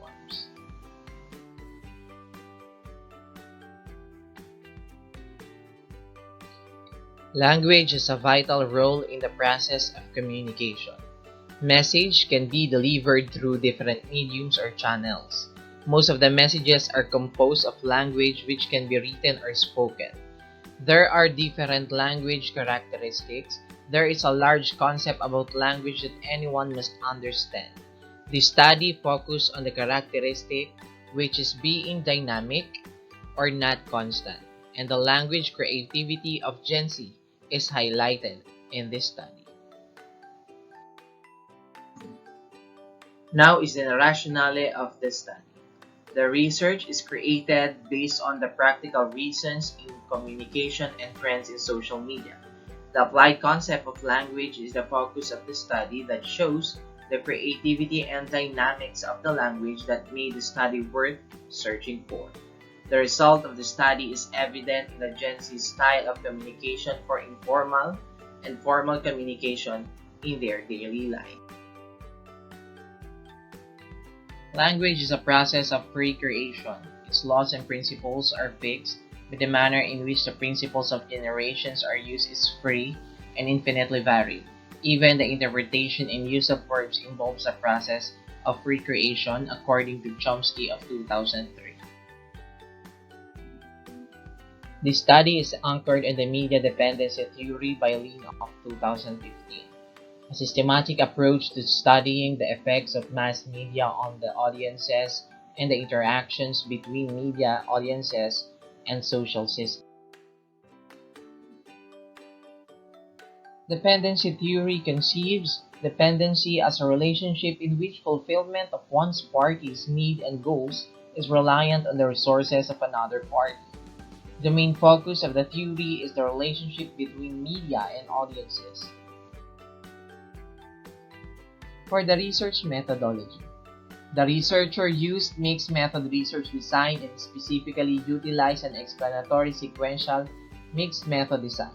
The respondents of the study were the 30 selected students of Santa Maria Integrated High School from Senior High School Department and included in Generation Z born on 1997 to 2015 for quantitative data or Phase 1.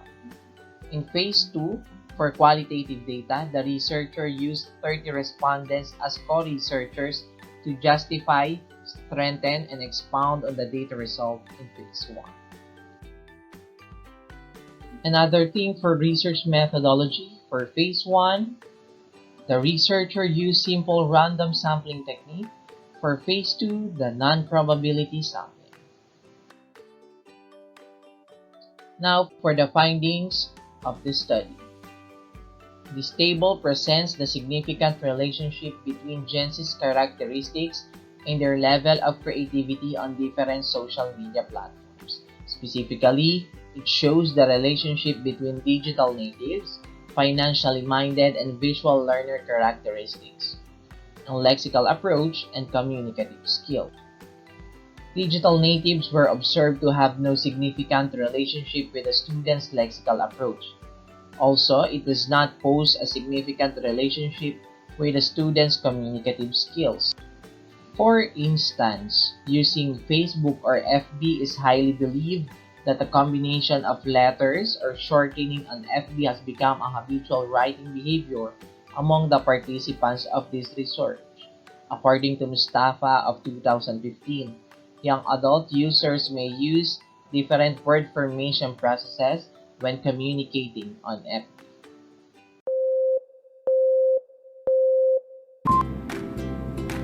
In today's competitive world, reading is one of the most indispensable competencies and it must be taught in all possible ways.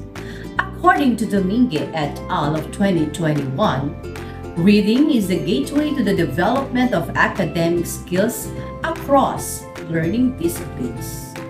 Furthermore, DepEd Order No. 12 Series of 2020 developed a basic education learning continuity plan, which is a package of all education interventions that will respond to the education challenges brought by COVID-19. Moreover, based on the gathered data in the pre-assessment test in line with the SDO Laguna Reading Program Project REACH or Reading Empowerment Asserting Connection at Home, there were a total of 381 learners who were classified under lower level reader, in which 163 came from the grade 8 level, which is about 51.09% of a total number of lower reader. Based from the given data, the researcher from Lumban National High School, SDO Laguna, came up with a research titled Project REACH and ERAP, Instruments in Decreasing the Number of Grade 8 Lower Level Readers by 50% for the school year 2021-2022. Here are the important information from my research. Here are the following research questions that these studies sought to answer. First and second, what is the number of the grade 8 learners who are classified under lower level before and after the implementation of the Project Reach and ERA? And lastly, what is the significant effect of using Project Reach and ERA in the number of grade 8 learners classified under lower level? The grade 8 learners are the respondents of the study that were classified as lower level reader during the pre-assessment test of the Project Reach. Furthermore, purposive sampling had been used to further determine the respondent. For the data analysis plan, the number of classified lower level grade 8 learners before and after the implementation of the Project Reach and ERA was statistically treated using the percentage score. The t-test for the sample mean will be used to determine the significant effect of the lower level grade 8 learners before and after the implementation of the Project Reach. For the data collection, after the thorough implementation of the two reading projects, Project Reach and ERA, huge changes have taken into place.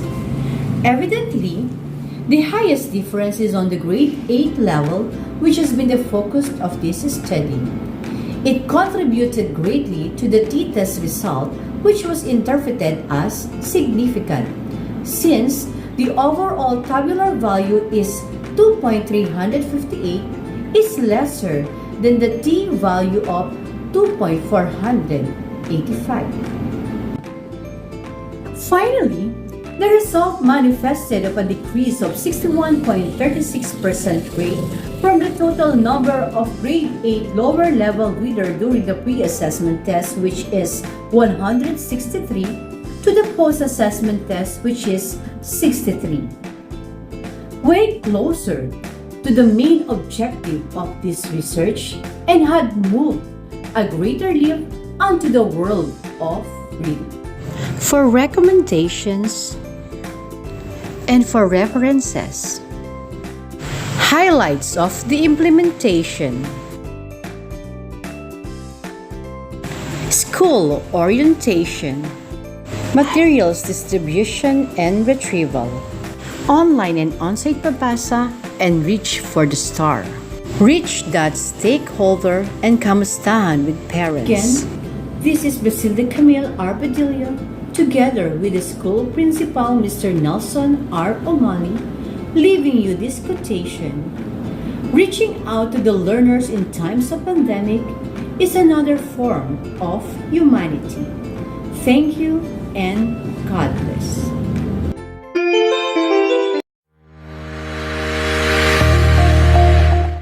COVID-19 pandemic brought one of the most significant challenges in combating the provision and delivery of learning in each of the abilities that each student must learn in numerous disciplines. Teachers are frequently given only one set of textbooks to use with no supplementary instructional materials. Furthermore, few teachers are equipped to adapt, modify, and mediate locally accessible learning resources to meet students' current needs. As a result, some students fail to fulfill their learning objectives.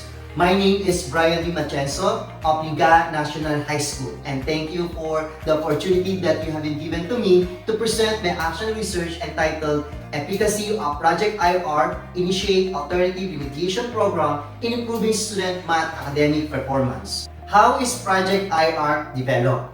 Mathematics is one of the lowest performing department of Liga National High School. During the last 5 years, parental analysis revealed that Math department belongs to vital few. Many teachers have the capacity to provide various intervention and resources to improve each learner academic performance. However, only a few are given the opportunity to be capacitated in the development and conceptualization of any learning materials that may be utilized to boost the academic performance of students, particularly in math, which is why Project IR was developed. The primary goal of this project is to be able to help learners who are having difficulty with the lesson and to assist capacitate teachers in developing intervention materials for students.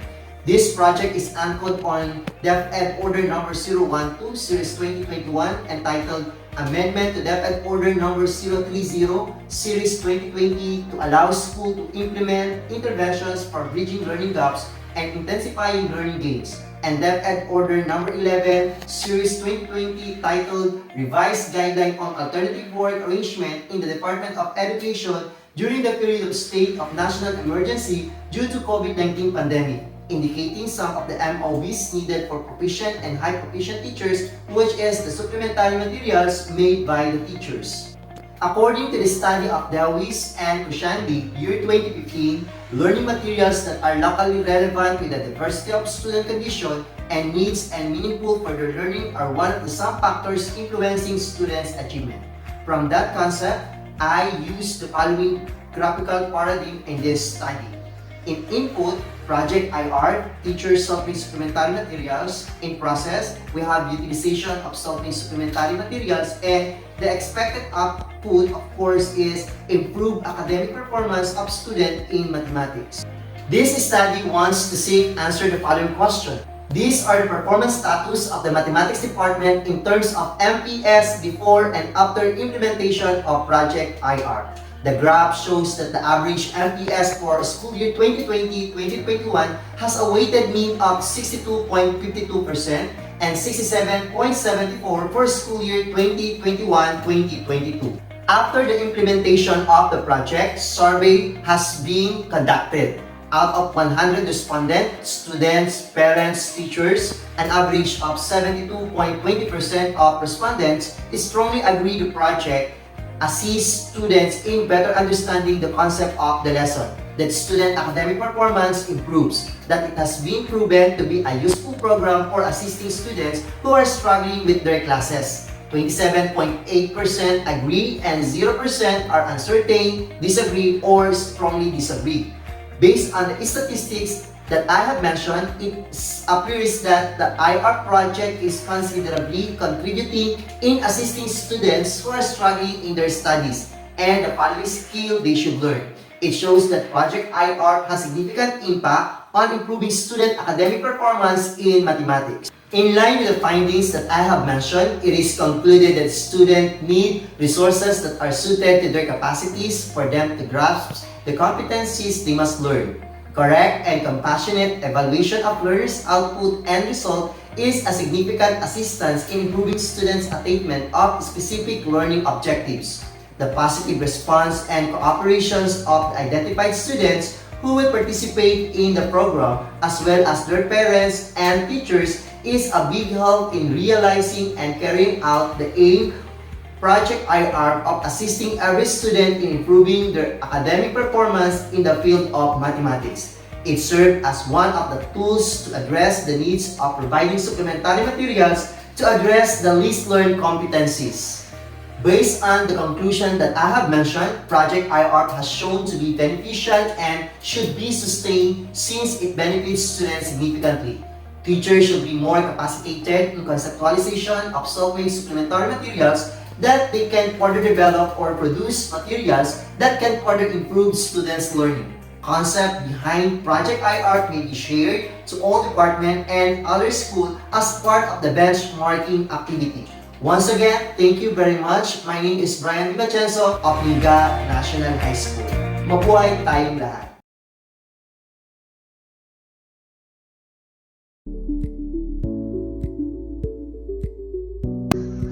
Brian McHill once said, "People who have had little reflection live life in a huge reality blind spot." Good day, I am Elimar A. Pascual from Tlangan Integrated National High School, Nagcarlan, Laguna, Philippines. The title of my study is Reflective Teaching Approach, Immersing Students in the Value of Learning. As reflective teaching approach is one of the 5 approaches being promoted to be used for 21st century learners alongside collaborative, constructivism, integrative, and inquiry-based, it turns out that this approach is the least used, explored, and studied. In terms of the effect on the academic performance of learners, Count of 2020 found out in the study that reflective teaching practice have positive impacts on learners' academic performance and even on observable academic competencies. For the second school year of pandemic, 2021-2022, the author maximized the use of reflective teaching approach by introducing closure part in the lesson that has application tone into practical living, though the subject is general mathematics and statistics and probability for grade 11, first and second semester respectively. The last part of the QR-coded supplemental materials designed by the author for his learners has the reflective tone as it relates the day's topic to practical living. The chosen participants are the advisory class of the researcher for 2 school years, 2020-2021 and 2021-2022. They are the ADM 11 Vibrant of Talaman Integrated National High School. The table shown on the screen highlights the difference of academic performance of learners for senior high school core math subjects without and with the use of reflective teaching approach. The values appearing leads to the decision that there is significant difference between the academic performance of learners for senior high school core math subjects without and with the use of reflective teaching approach. The table shows the top 10 frequently appearing words in the qualitative response of 34 learners on the question, what are some other benefits of the use of reflective teaching approach aside from the aspect of academic performance? The pattern thus developed from the frequently appearing words with the life of the participants' qualitative responses in online survey and focused group discussion is this. Reflective teaching helps students understand better as it fosters view of real life, seeking reasons for learning and gaining knowledge that leads to professional growth in the future.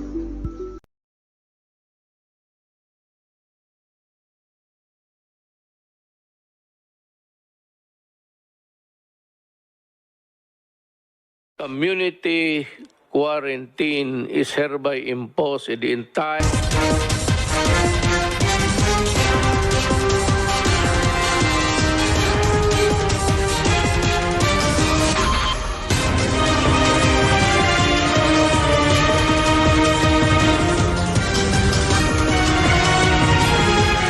Binago ng pandemya ang pamamaraan, walang harapang klase, kundi online, modular ang mga leksyon.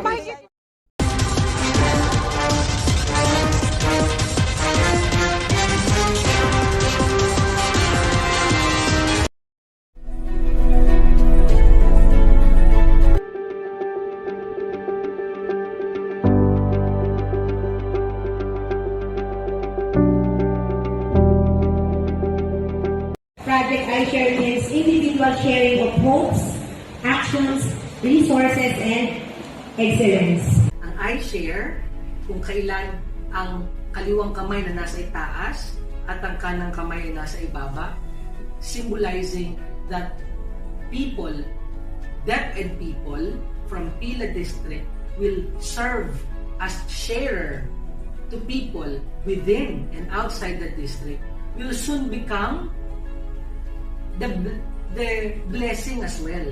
Yung dating receiver can be the sharer as well. At yan ang isa sa advocacy program na gustong isulong ng Ma'am Flor, ang iShare.